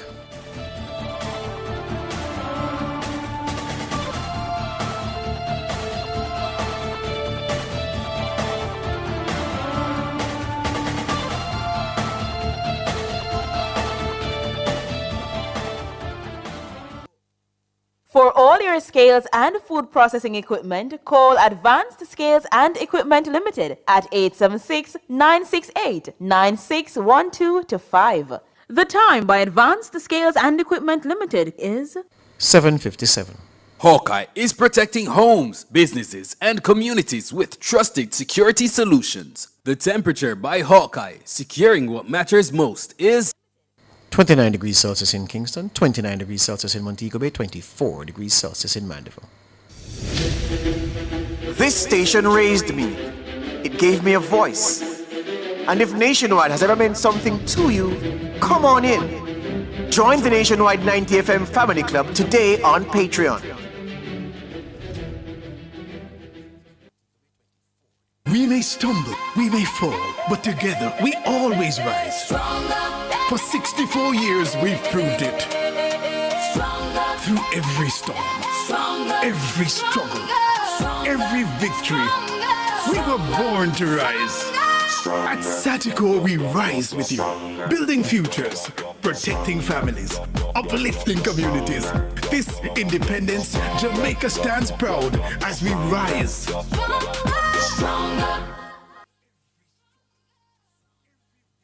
Agricultural Society in association with Hypro presents the Hypro Denby Gospel Extravaganza 2026. Come out for some soul-stirring gospel music on Sunday, August 2, 6 p.m. on the Denby Showground, Maypen, Clarendon. We're closing the curtains on Denby 72 with performances by Kevin Downswell, John Mark Wigan, Prince Sarge, Jody and Pantry, and many more. Admission, adults 1,500, children 600 at the gate. Get your heart redeemed at the Hypro Denby Gospel Extravaganza, Sunday, August 2. Come and be blessed.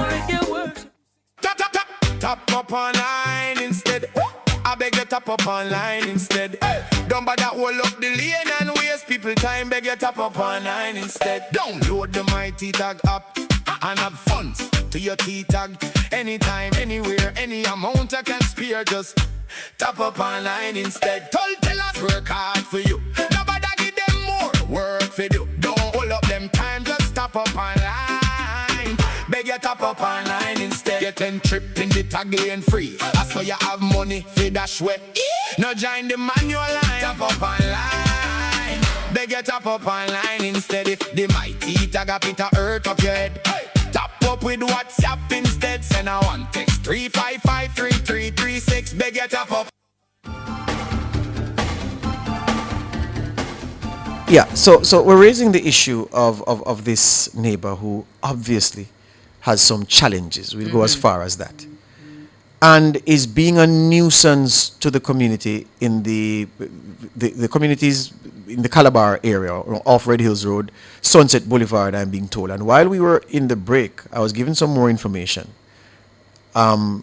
People reaching out to say that they know of the case and that the lady, there's a gate to the block of apartments that she lives in. She destroyed the gate. She left the water on in her apartment for 1 month straight. Remember that this is communal water. Everybody paid the bill, so she left it on, just turn on the pipe and leave it on for 1 month straight. And everybody there walks on eggshells because they don't know what she will do. So I don't know what it will take for the authorities. Who will stand up this morning? Who will help those residents? Sunset Boulevard, off Red Hills Road, in St. Andrew, across from Calabar High School. This lady, they say, is making the lives of residents a living hell, and they fear that one day there may be pyrotechnics. Oh dear. Not of the kind that anybody celebrates, but she may start a fire somewhere and the complex will burn. And they say they've reached out to the authorities, they have gotten nothing, and so they had no choice but to ask us to put it on the front burner. So who will stand up and help those residents this morning? We'll follow up, Yeah. We're going to follow up because this is not safe, literally. Institutionalization may be necessary for a while, George. Based on what has been described there, it seems like some level of constant monitoring and medication may be necessary. Yeah, and that can't be done with her where she is. She needs to be someplace where the experts, the people who are trained, can monitor her. Yeah. Yeah. Attacking because persons. it said something about her not receiving treatment for a while. Yes. So there's that. And that she was taken to Bellevue, but they say she wasn't treated. That's what they say. Yeah? But the attacking persons, destroying items, communal pipe outside turn on or broken, her one tap in her house, she turn it on and leave the water on for a month, damaging people's cars with stones. No man, why should the residents have to suffer for this? No man, the state needs to act and act fast. All right, we'll follow it up. Front Page was brought to you today by ABC Electrical Sales, for a better choice in the electrical business. You're listening to Nationwide 90 FM. The time is 8:03.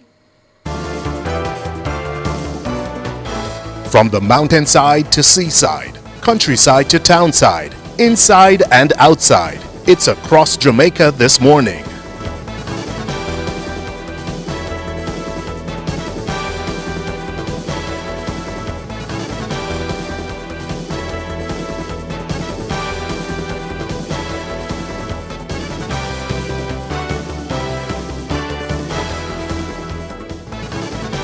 Taking you across Jamaica this Tuesday morning, Tuesday, July 28, 2026 in St. Elizabeth, Barbary Hall Primary and Infant School is set to be the site of the National Education Trust's annual Back-to-School Pop-Up Village for 2026. The event is set for August 14. It's being staged in collaboration with Jamaica Impact Inc., JN Foundation, eLearning Jamaica Company Limited, Jamaica Awareness Association of California, Unicycle Jamaica, and VM Foundation.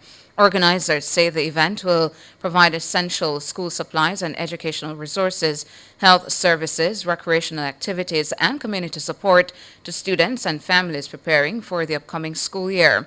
This, as several families across the parish continue to recover from the impact of Hurricane Melissa. NET says the annual Back-to-School Pop-Up Village has become a signature community outreach initiative, bringing together corporate, philanthropic, and diaspora partners around a shared commitment to supporting the children of Jamaica and strengthening the communities in which they live. In St. Catherine, Spanish Town Hospital is celebrating its 5th year of excellence in urological care. Starting in May 2021, the hospital began expanding access to the specialized treatment by introducing advanced surgical procedures and strengthening healthcare delivery for residents of the parish. Since then, the urology department says it has performed nearly 1,500 surgical procedures and provided specialist outpatient care to thousands of patients. The move, it says, has reduced the need for many to seek treatment outside the parish. The Southeast Regional Health Authority, SARA, says the department has now grown into a center of excellence, offering complex interventions previously unavailable at the institution.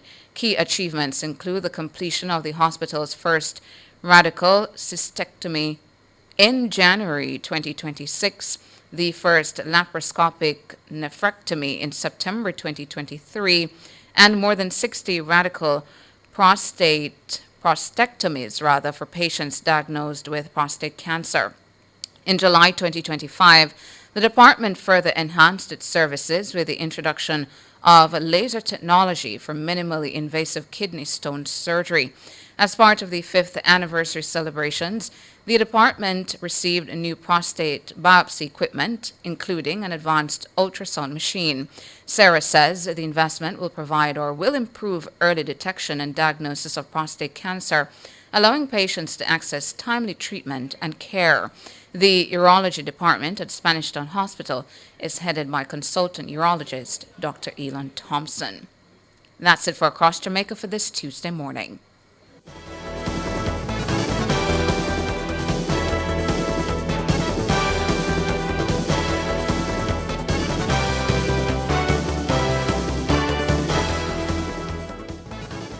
Looking for trusted and professional diagnostic imaging services? Then join us on Cliff Hughes Online this Thursday, July 30th from 10:30 a.m. to 1 p.m. as we bring you coverage of the official opening of Oasis Imaging Center's newest branch located at 65.5 Halfway Tree Road. Be part of this exciting milestone as Oasis Imaging Center expands its commitment to delivering quality healthcare and diagnostic services to more Jamaicans. Join us on Cliff Hughes Online from 10:30 a.m. to 1 p.m. this Thursday, July 30th at 65.5 Halfway Tree Road for highlights from the opening ceremony and learn more about these services available at this brand new location.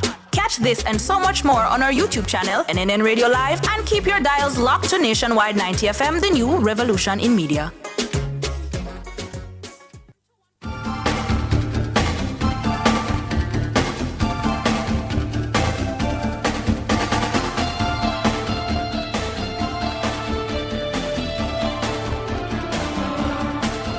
Welcome back to Nationwide this morning. So that thing we spoke about at the tail end of the front page. While you were doing Across Jamaica, I went out and I got some videos sent to my phone. Some of them I can't show them because it relates to the same lady at that complex, Sunset Boulevard, off Red Hills Road in St. Andrew, across from Calabar High. And let me tell you, I couldn't live in there with what I saw. Yeah. There was one video I saw where the lady had a machete in her hand and she was quarreling with nobody visible. So apparently she was just quarreling. And then she proceeded to chop up the hose. Just a chop. She chopped the hose, then she chopped the pipe. Yeah? Then there's another video I saw of her with, like, you know what Jamaica, you can say a half a block. And there's a light fixture at the entrance to the complex. The gate opens and you drive in. So there's a light fixture right there. And she just mash up the light fixture. Boom, boom, boom, boom, boom with a big stone. Yeah. And then there's another video I saw where she was partially nude, I think, just walking around, obviously talking on top of her voice. And then there's this video that I do of the videos I got. This is the one we can show. Apparently, people had their clothes on the line. You know, you hang out your laundry, and she just walk and just drag off the clothes off of the line. Look at this. Imagine you put your avula on and you come see that. Look at that. That's her handiwork, we are told. She just drag off the clothes off of the line in the dirt and step up, walk on the clothes.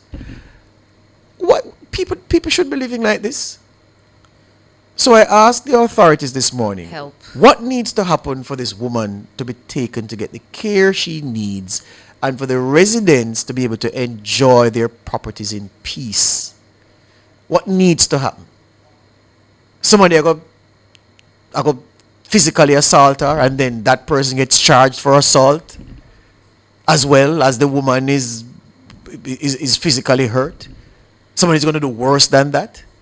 She got burned down somewhere and then we said, Lord have mercy if we didn't know, and this agency should have done it and that authority should have done it. What is happening? Who is going to help this woman? Because she clearly needs help. So one, who's going to help her and who's going to help the community to feel safe in the space that they occupy and they pay their property taxes for? Somebody said call the police. This is not a police matter in No. the first instance. Yeah. This is It's bigger than that. Mental health people out there. This is a matter for them. For Bellevue, for the Ministry of Health, this is a matter for them. When I saw her, as I said, Yeah. George, she needs to be somewhere that is state-led, Bellevue or somewhere else, institutionalized for a while, where she can be properly monitored by the people who are properly trained to help. When I saw her with the machete, I said, okay, so what's she going to do? The woman it's like who was offended her on the pipe. Yeah. Kevin is asking, so she has no family around? Apparently not. No, because the report I got from the residents said that she has no children, and because of her state, her family, any family that she has, abandoned her a long time ago, so she's just there on her own. And we're being told of where she used to work. I won't repeat that. But she used to work with 2 leading state agencies, based on what I've been told. Listen, George, things like these can happen to anybody. Of course, anyone away. You're here today, and a couple days later, you have a mental breakdown, and you just never come back from it. You just never know. What is needed now is the help. And the help is there. It's not like you have to go hunt for the help in space, The help is right here. So, please, intervention needed urgent. In complexes, you have children out riding their bicycle, playing ball. Then which picnic outside with this lady on the Oh, program? no. Not a good idea. No, come on. Not a good idea Come on. because clearly she's unpredictable. You just never know what she's going to do. Plus, she's walking around with harmful weapons. Yep. Machete and something Yes. there. Yeah, you don't want your kids outside. Yeah. Yeah.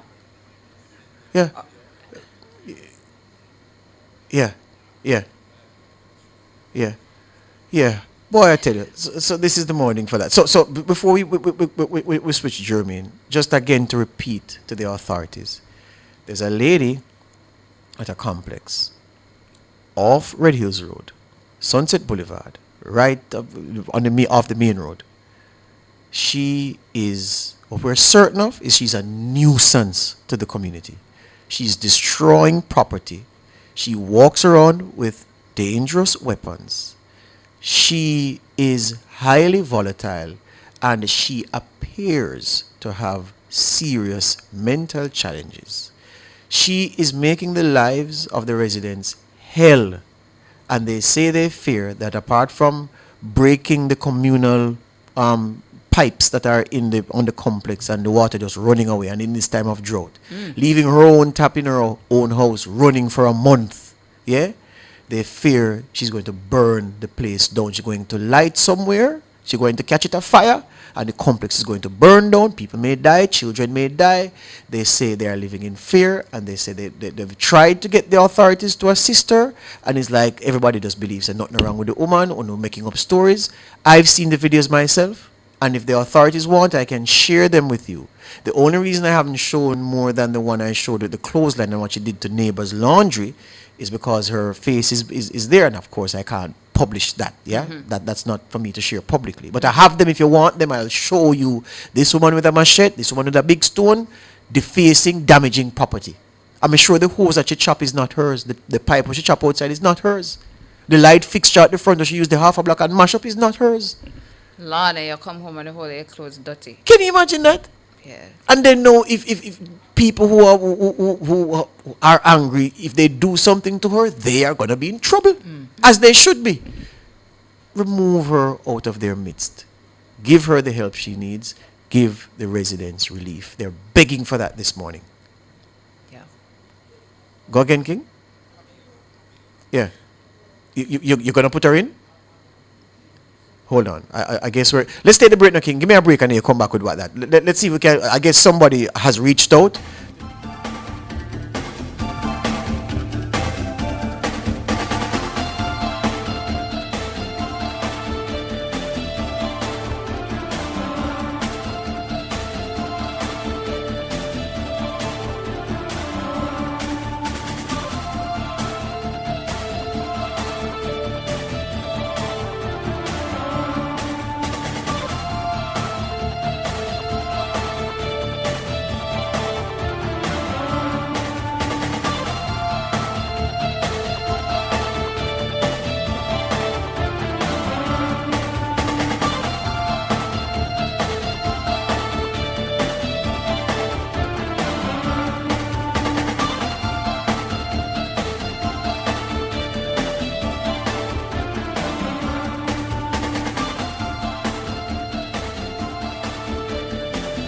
Yeah, man. Welcome back. It's 8:16 a.m. on this Tuesday, July 28, 2026, and consequent upon what we've been reporting about a serious situation involving residents of a complex off Red Hills Road, Sunset Boulevard to be precise. It's across the road from Calabar High School in St. Andrew, and the severe problems they've been having with a lady who obviously needs help. We don't know what kind, we're not the experts, but based on what I've seen, and I said I got a report, and then I've seen videos, that those convince me that there's a serious intervention that needs to be made. We've reached out, we've been contacted by a lady who has her finger on the pulse where these things are concerned, the CEO of the Bellevue Hospital, Suzette Buchanan. Good morning, ma'am. Good morning, Mr. Davis. Good morning to your listeners as well. Good morning.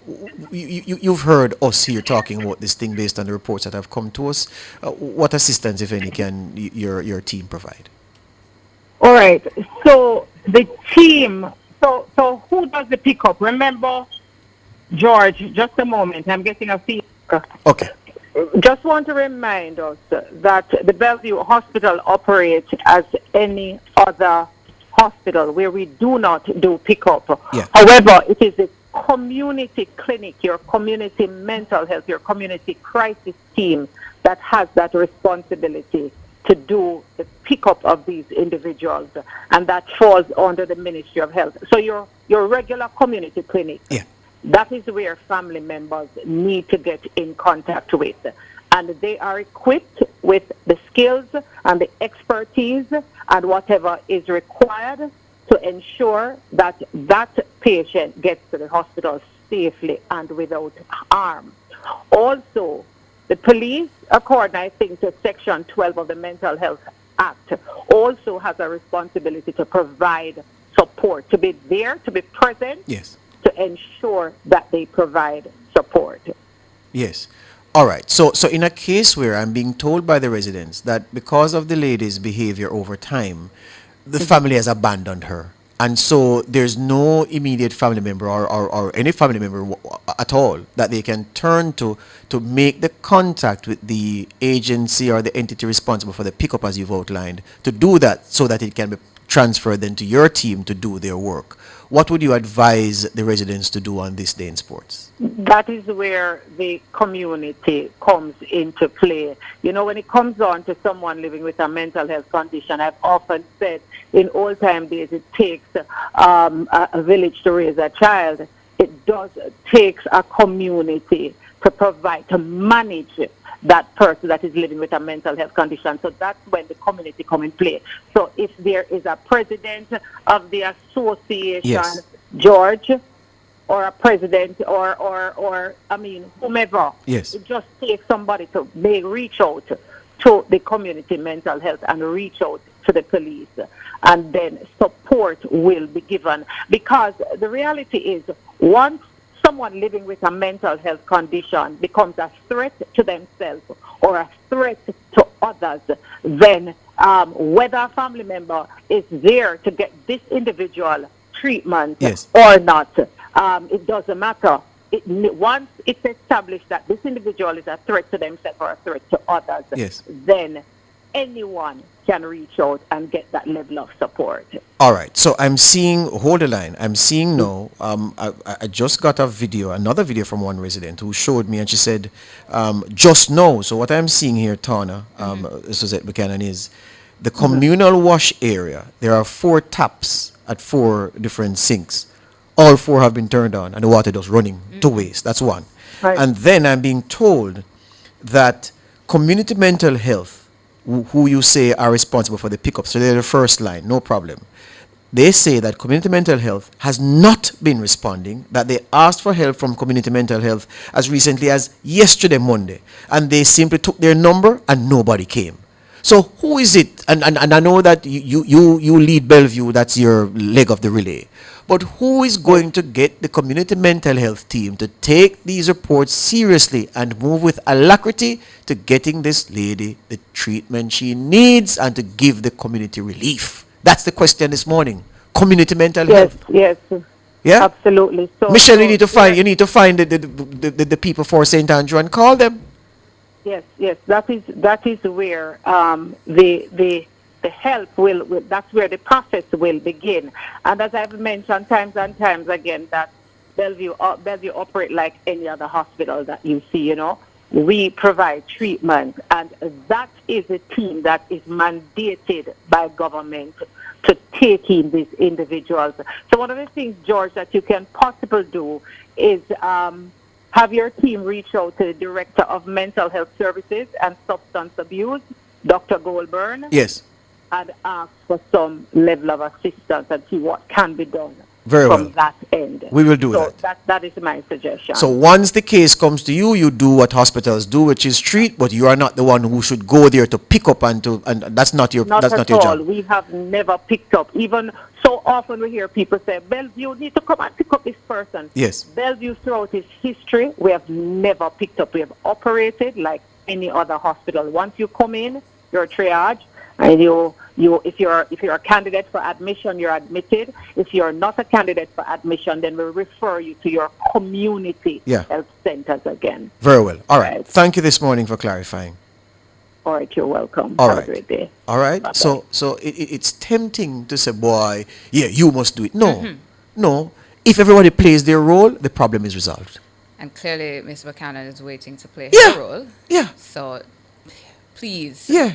She said the director of mental Health services mental and health substance abuse, I services think. and Dr. substance Goldburn. abuse. So Michelle, you need to pickup find that is person. needed. Michelle, you need to find that person for us this morning, post haste, because we need to. And here's what the residents are telling me as well. Yeah. That Constant Spring Police say they need approval to knock on her door.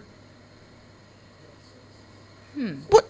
So, all right, Bellevue has made their case. I want to hear what the community health people have to say, and what's the process for the police to engage, because you realize now, police say they need approval to knock on her door. Community mental health take the number of the residents who've raised the issue and say, yeah, we call them back, and them not call nobody, and they have not been there. That's a fact, because yesterday, things happened yesterday, and the lady is still there. Up to this morning, the lady is still there. But they are the primary responders. Yes, so who will mobilize them? What's happening? And is it that they, the primary responders, need to make contact with the police, and the police accompany them when they're about to do the pickup? Right. Police can't just go in there. Because again, these are sensitive matters. Right. Yeah, so the police not going to just go kick off the door, grab her out, and no, that's not how the process works. But the community mental health people, what will it take for you to move? What needs to happen? And, you know, in the chain of links that need to be engaged for this woman to get treatment, which link is going to say, you know what, this is not my job, but let me call the authorities here, let me personally lift up this part and see if I can get the process moved so it can come to me. Maybe that's what needs to happen. Well, not maybe, that needs to happen this morning. Yeah? What happened now? You showing me another one? This is a different matter. Okay. As you said, George, this is the morning for it. So, radio audience, we're looking at a video of motorists on the street. A man cuts across and just clip the vehicle and just drive gone. Listen, we have these miscreants to deal with all the time, and boy, I tell you, look at that. Look at that, and it's gone. Where in Jamaica is this? It looks like on the coast. St. Anne.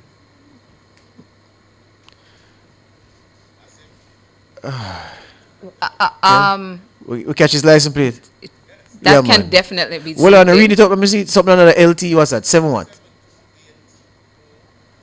Yeah, 7280 LT. It's is it a Subaru, King? Toyota.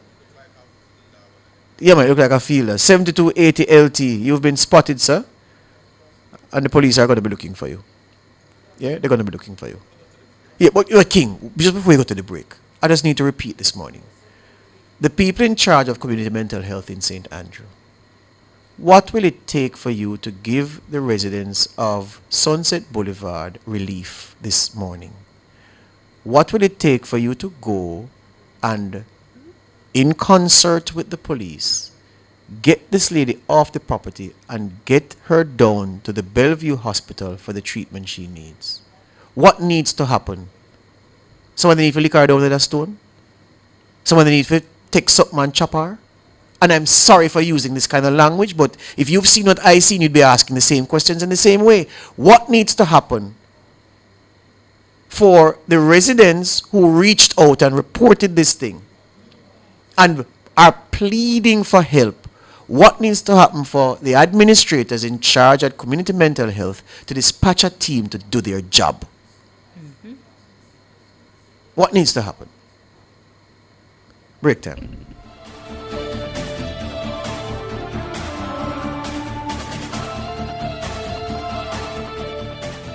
You're listening to Nationwide 90 FM. The time is 8:27. Fontana Pharmacy has a wide variety of items from pharmaceuticals, household, cosmetics, toys, and more. The temperature by Fontana Pharmacy. It's all good inside is 30 degrees Celsius in Kingston, 30 degrees Celsius in Montego Bay, 25 degrees Celsius in Mandeville. Get a T-Tag and lock in your toll rates for the next 90 days. Effective Saturday, August 1st, 2026. There will be some changes to the toll rates at the Portmore, Spanish Town, Vineyards, Maypen, Tollgate Mainline, and Tollgate Ramp toll plazas. But with a T-Tag, your rate will remain unchanged until October 31, 2026. Plus, all Class 1 and Class 2 T-Tag customers will get their 10th weekly trip through the same toll plaza free. Visit transjamhighways.com for the upcoming rate changes. Don't pay more at the toll booths. Get your T-Tag today from any manually operated toll booths on Transjam Highways.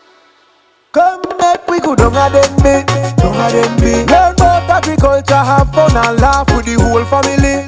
Down a them bit. Come back, we go down a them bit. And the biggest agriculture show in the Caribbean, say July 31 to August. We have to have one heap of livestock on display. In this village, with the pitney them play. Come enjoy the high pro, them the gospel show, and get your heart redeemed. Run, come buy your plants and produce and witness the crowning of your farm queen. Don't have them be. Admission adults 1,500, children 600. Data Protection Matters is brought to you by Design Privacy. We help you comply and build trust.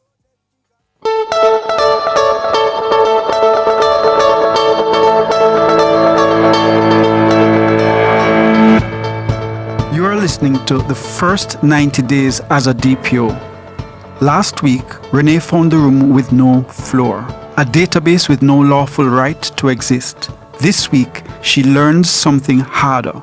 Finding it was never the problem. She has the title, she has the business cards. What she doesn't have is a seat in the room where the decision actually gets made. Week 4, the invisible DPO. Here is episode 7. There's a trick to making a person disappear without ever laying a finger on them.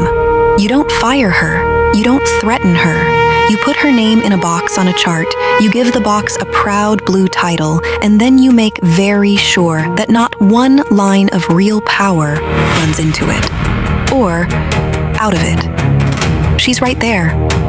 On the wall, in the meetings, waving in the lift, first name on everyone's lips, and she cannot change a single thing that matters because no authority in the whole building actually passes through her. She's a lighthouse with the lamp quietly unscrewed. By the end of month 1, I was the most visible, invisible woman in that place, and I had just enough fight left in me to be angry about it, which, it turned out, was the entire point of the exercise. Angry people make noise.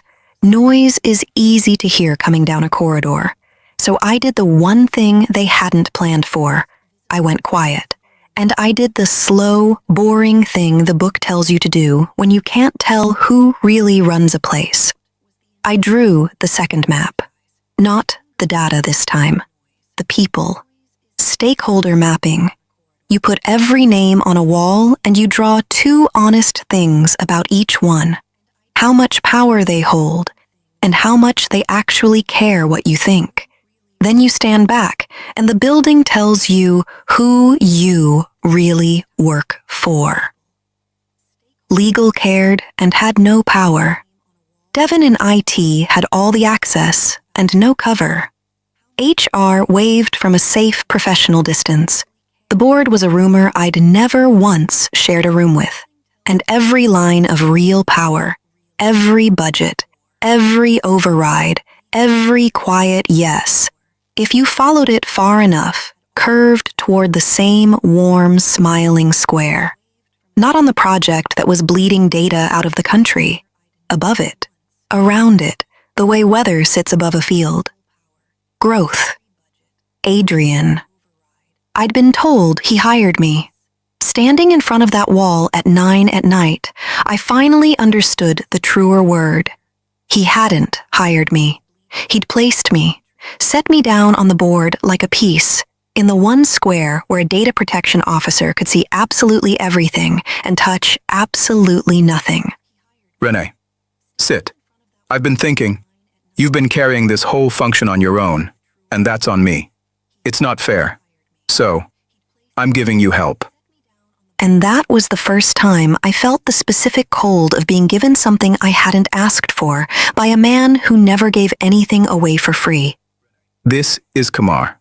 Sharp as anything, knows every system in the building, hungry in the good way. He's going to support you on the mapping work. Your right hand. Huge admirer, honestly. Genuinely. I've been reading your charter draft, and I think there's a version of all this where the privacy piece accelerates the roadmap instead of, breaking it. I'd love to help you find that version. Support. And Kamar reports to me. Kamar reports to the work, Renee. We all report to the work. I'll be honest, I asked for this. Everyone wants growth, wants product. Nobody wants the privacy desk. But I watched you find things nobody else found in 3 weeks with no team and no budget. That's the most interesting seat in the building. I want to learn how you see. And the terrible thing is, I believed him.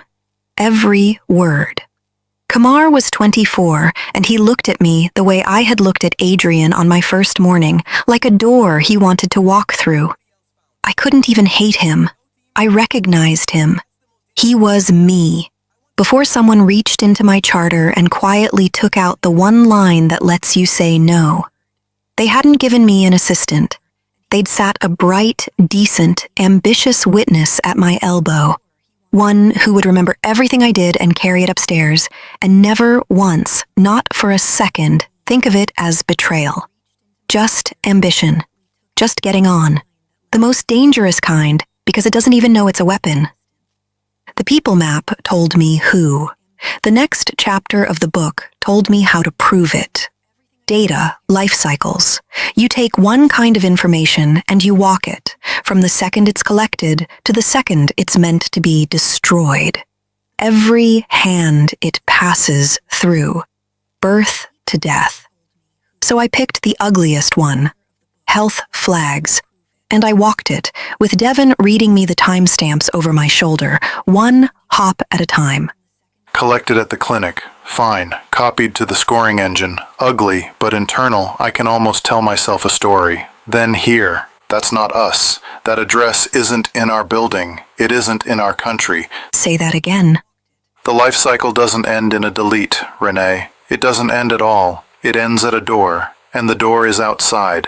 Outside the building. Outside the border. Somewhere I can't follow it. And neither can you. I've watched this hop for 2 years and told myself it was a backup, a mirror, some redundancy thing above my pay grade. It's not a backup. Backups come back. Every rule I had ever learned said the same flat sentence in the same flat voice.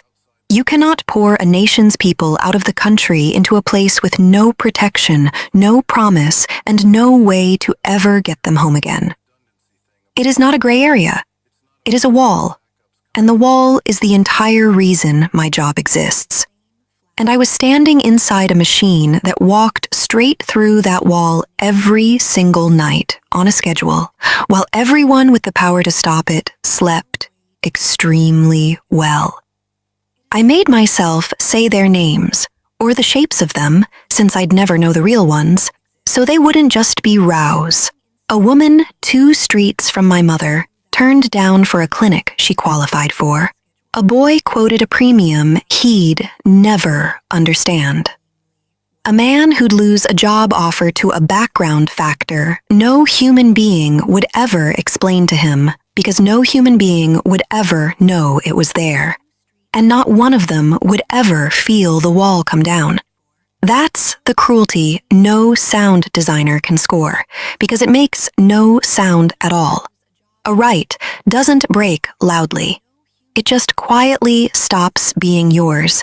In a room you'll never see, on a night you slept straight through, priced by the row. So I did the same thing, the thing you're supposed to do.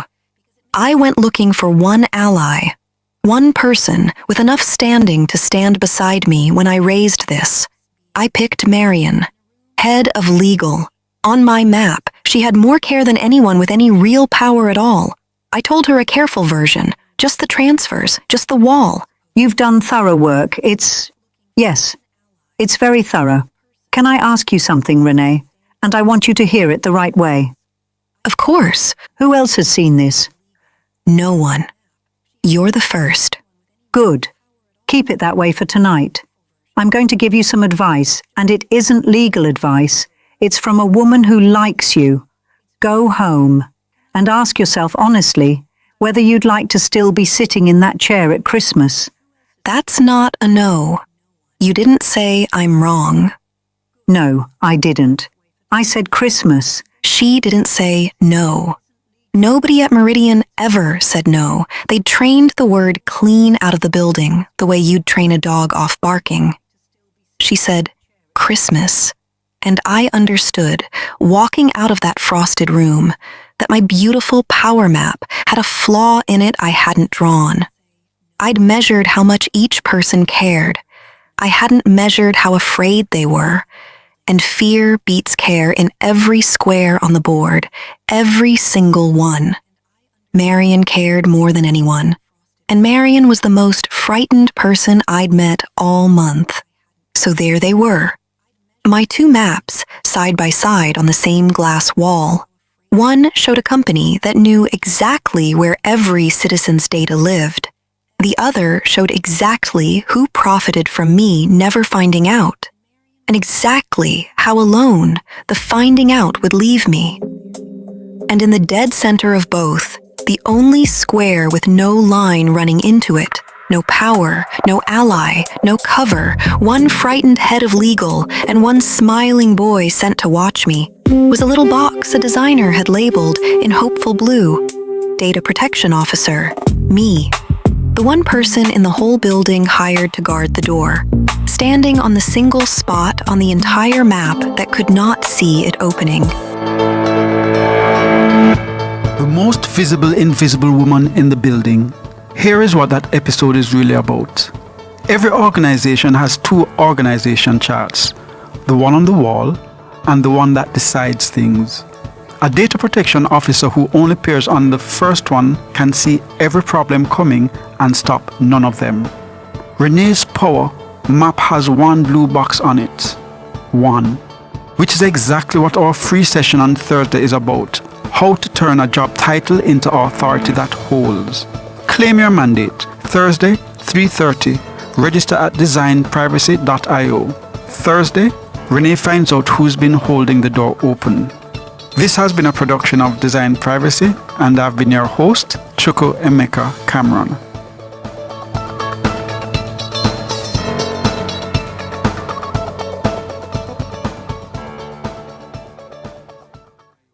Data Protection Matters was brought to you by Design Privacy. We help you comply and build trust.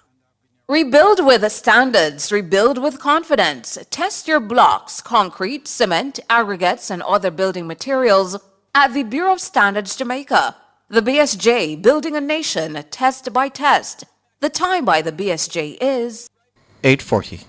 Feel the rhythm of nature at the world-famous Duns River Falls and Park, one of Jamaica's most iconic experiences. The temperature by the Urban Development Corporation is 30 degrees Celsius in Kingston, 30 degrees Celsius in Montego Bay, 25 degrees Celsius in Mandeville.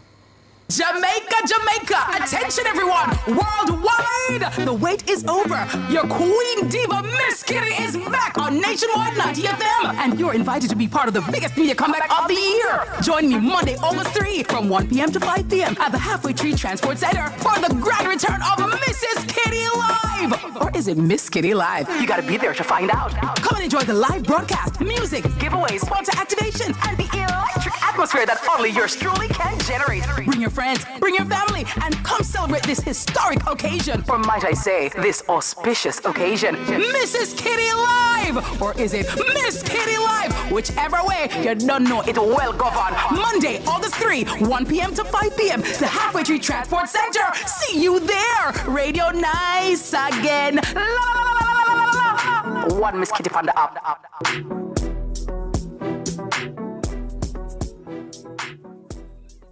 From the farmers in the fields, to the bakers who prepare it, to the teams that deliver every day, Juicy is built by Jamaicans. To our partners, thank you for standing with us. Juicy Patties, serious Jamaican food.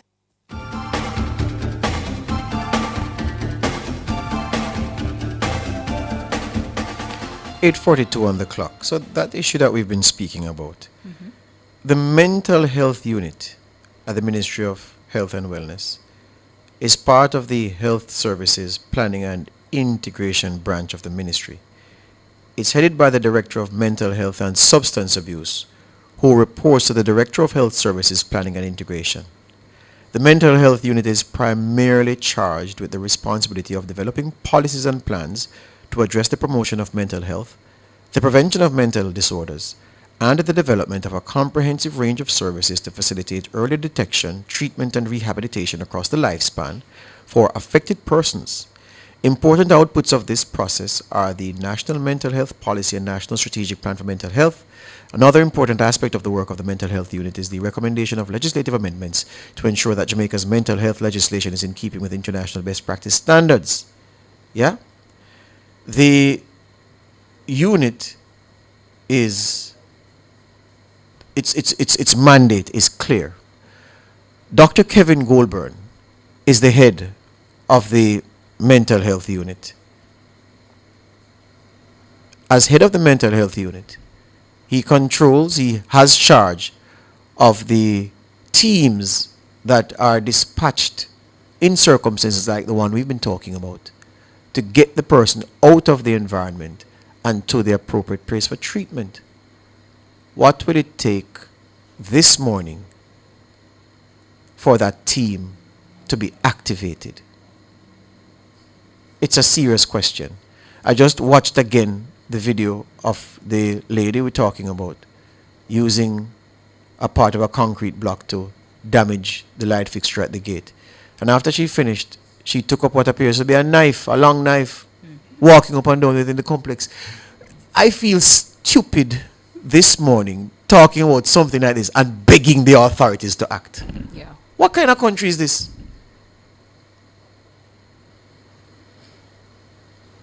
Why is this even an issue? Why should this even reach the airwaves to start with? A woman who clearly has challenges. Nightmare to residents. Machete, long knife, walking up and down in a complex, chopping up this, mashing up that. Turning on all the pipe them in the place, turning on all the taps, chopping the pipe, chopping the hose, taking people clothes offline, walking on the clothes, trampling on the clothes, damaging people motor vehicle. And it has to come to the media to be highlighted. And we have a whole unit and a whole team that exists to deal with things like these. And then somebody said, boy, call the minister. For what? Why don't you just call the prime minister and tell him then? I'll call the governor general. What is it at the community mental health level that we're going to be told as to why they can't go? Obviously, the police can't go because this is a mental health case. The police are not trained to deal with people who have mental health challenges or who appear to do so. You know. They're trained to deal with me and you who sin. So they can't by themselves just go and turn up and do what? So they have to accompany the mental health team, the community mental health team, who I'm told has all the resources, the restraints and everything, and the people trained to coax someone to come with them. So why they're not doing the job? And I'm told at the same time that there is another gentleman at a complex on Waterloo or off Waterloo Avenue. Well, on Waterloo Avenue. Same thing. Same thing. Nightmare for residents in the complex, and they can't get him out because nobody, the authorities are not going for the person. What kind of country is this? What kind of country is this? I'm vexed this morning, man.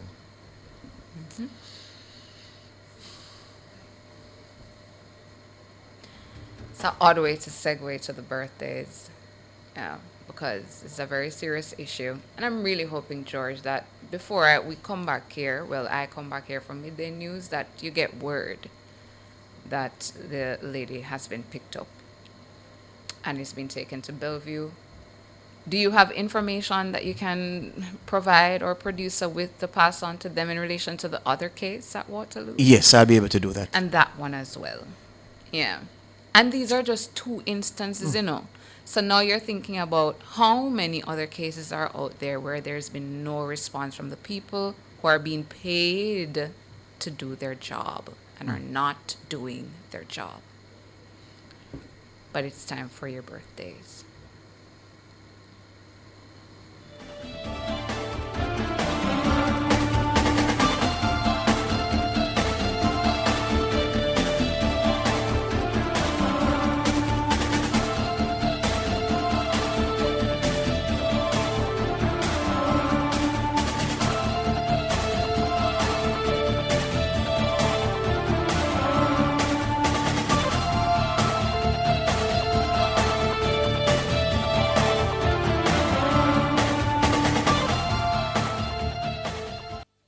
You're listening to Nationwide 90 FM. The time is 8:47. We may stumble, we may fall, but together we always rise. For 64 years we've proved it. Through every storm, every struggle, every victory, we were born to rise. At Satiko, we rise with you, building futures, protecting families, uplifting communities. This independence, Jamaica stands proud as we rise. Stronger.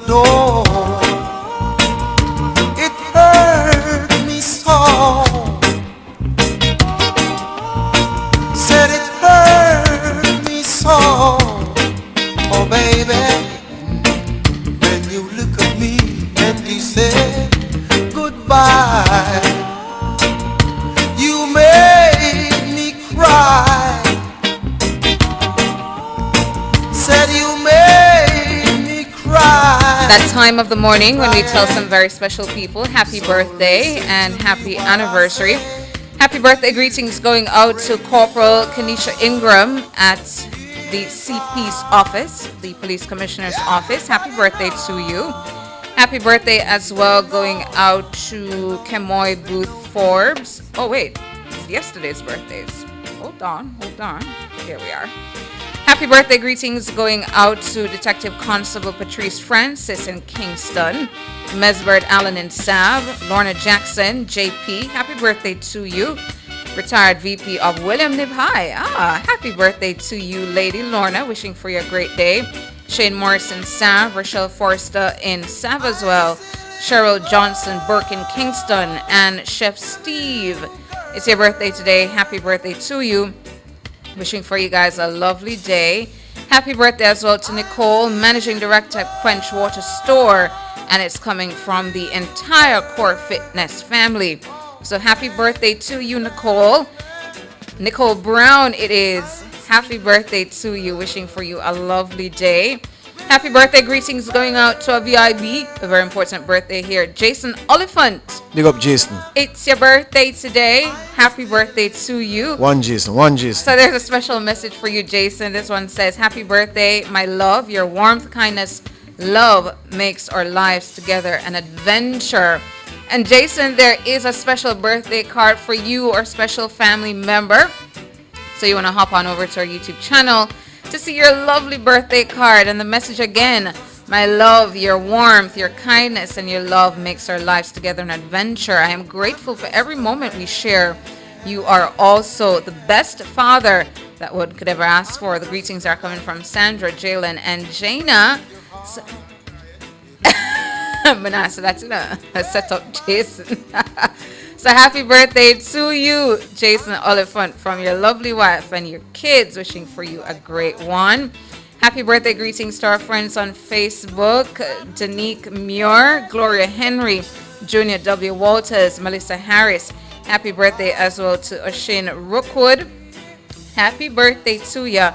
Wishing for you guys a lovely, lovely day. Who else is celebrating a birthday today? Let's see. Over in the YouTube chats, I am seeing here Membami, is it? Sending belated happy birthday greetings to Daddy Paul Smith. Big up yourself. So Paul Smith, happy birthday greetings to you from your child who goes by the name Membami in the YouTube chat. Rupert Wilson sending happy birthday greetings to Sister Erica Gerald. In London, England, I love you, sis. So good morning to you, Erica. Your birthday today. Happy birthday to you. And it's coming from your brother, Rupert Wilson. Baby, I love you.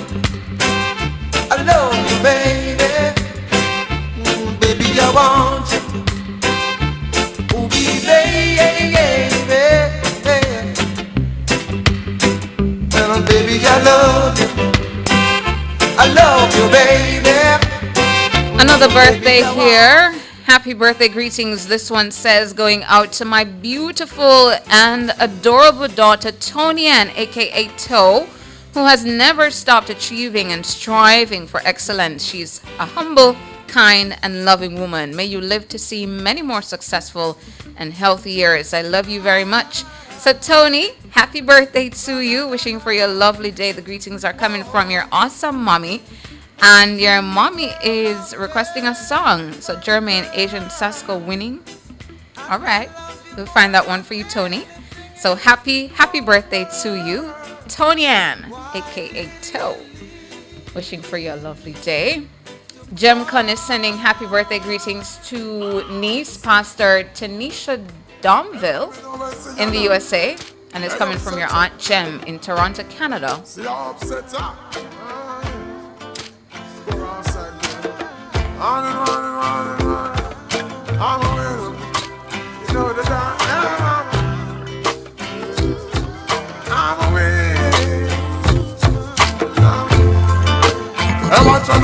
I'm on the set.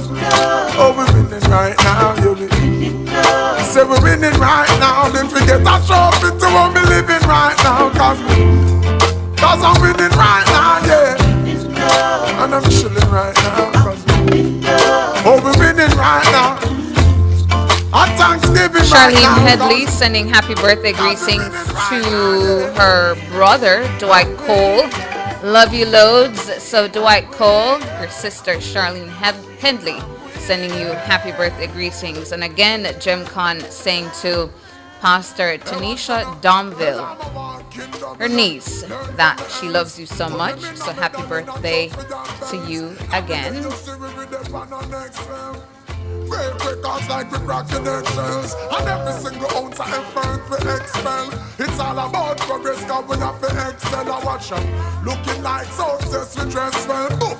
Another knockout for the ring, the next bell. I'm about to send my haters a card to get well, cause I'm sick of it.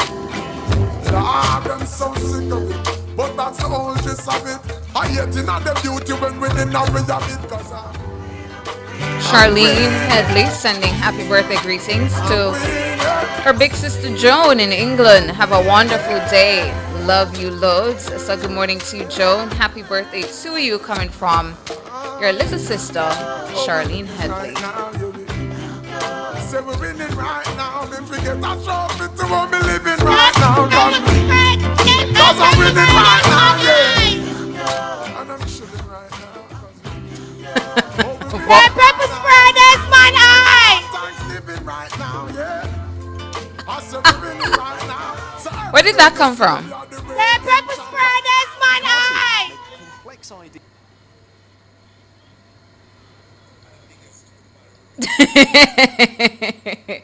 Listen, if you're celebrating your birthday today, happy birthday to you. If it's your anniversary, happy anniversary as well. And that's about it for the show. Thank you so much for tuning in to Nationwide this morning. NTM. Thanks so much to our technical operator, Jermaine King, our super producer, Michelle McCray Smith, our super editor in the newsroom, Kimon Thompson. Up next, the Consumer Hour, and at 10, Cliff Hughes Online. I'm Tana. Good morning. How could I not be grateful? How could I not give thanks? How could I not appreciate all these blessings I have? How could I be so selfish? How could I complain? How could I turn a blind eye to the sunshine and the rain? Oh, Jah provide the bread. Contentment is the bed upon which I lay my head at night. Yeah, I've got food upon the table. I've got clothes on my back. Fearless and fair. Nationwide 90 FM.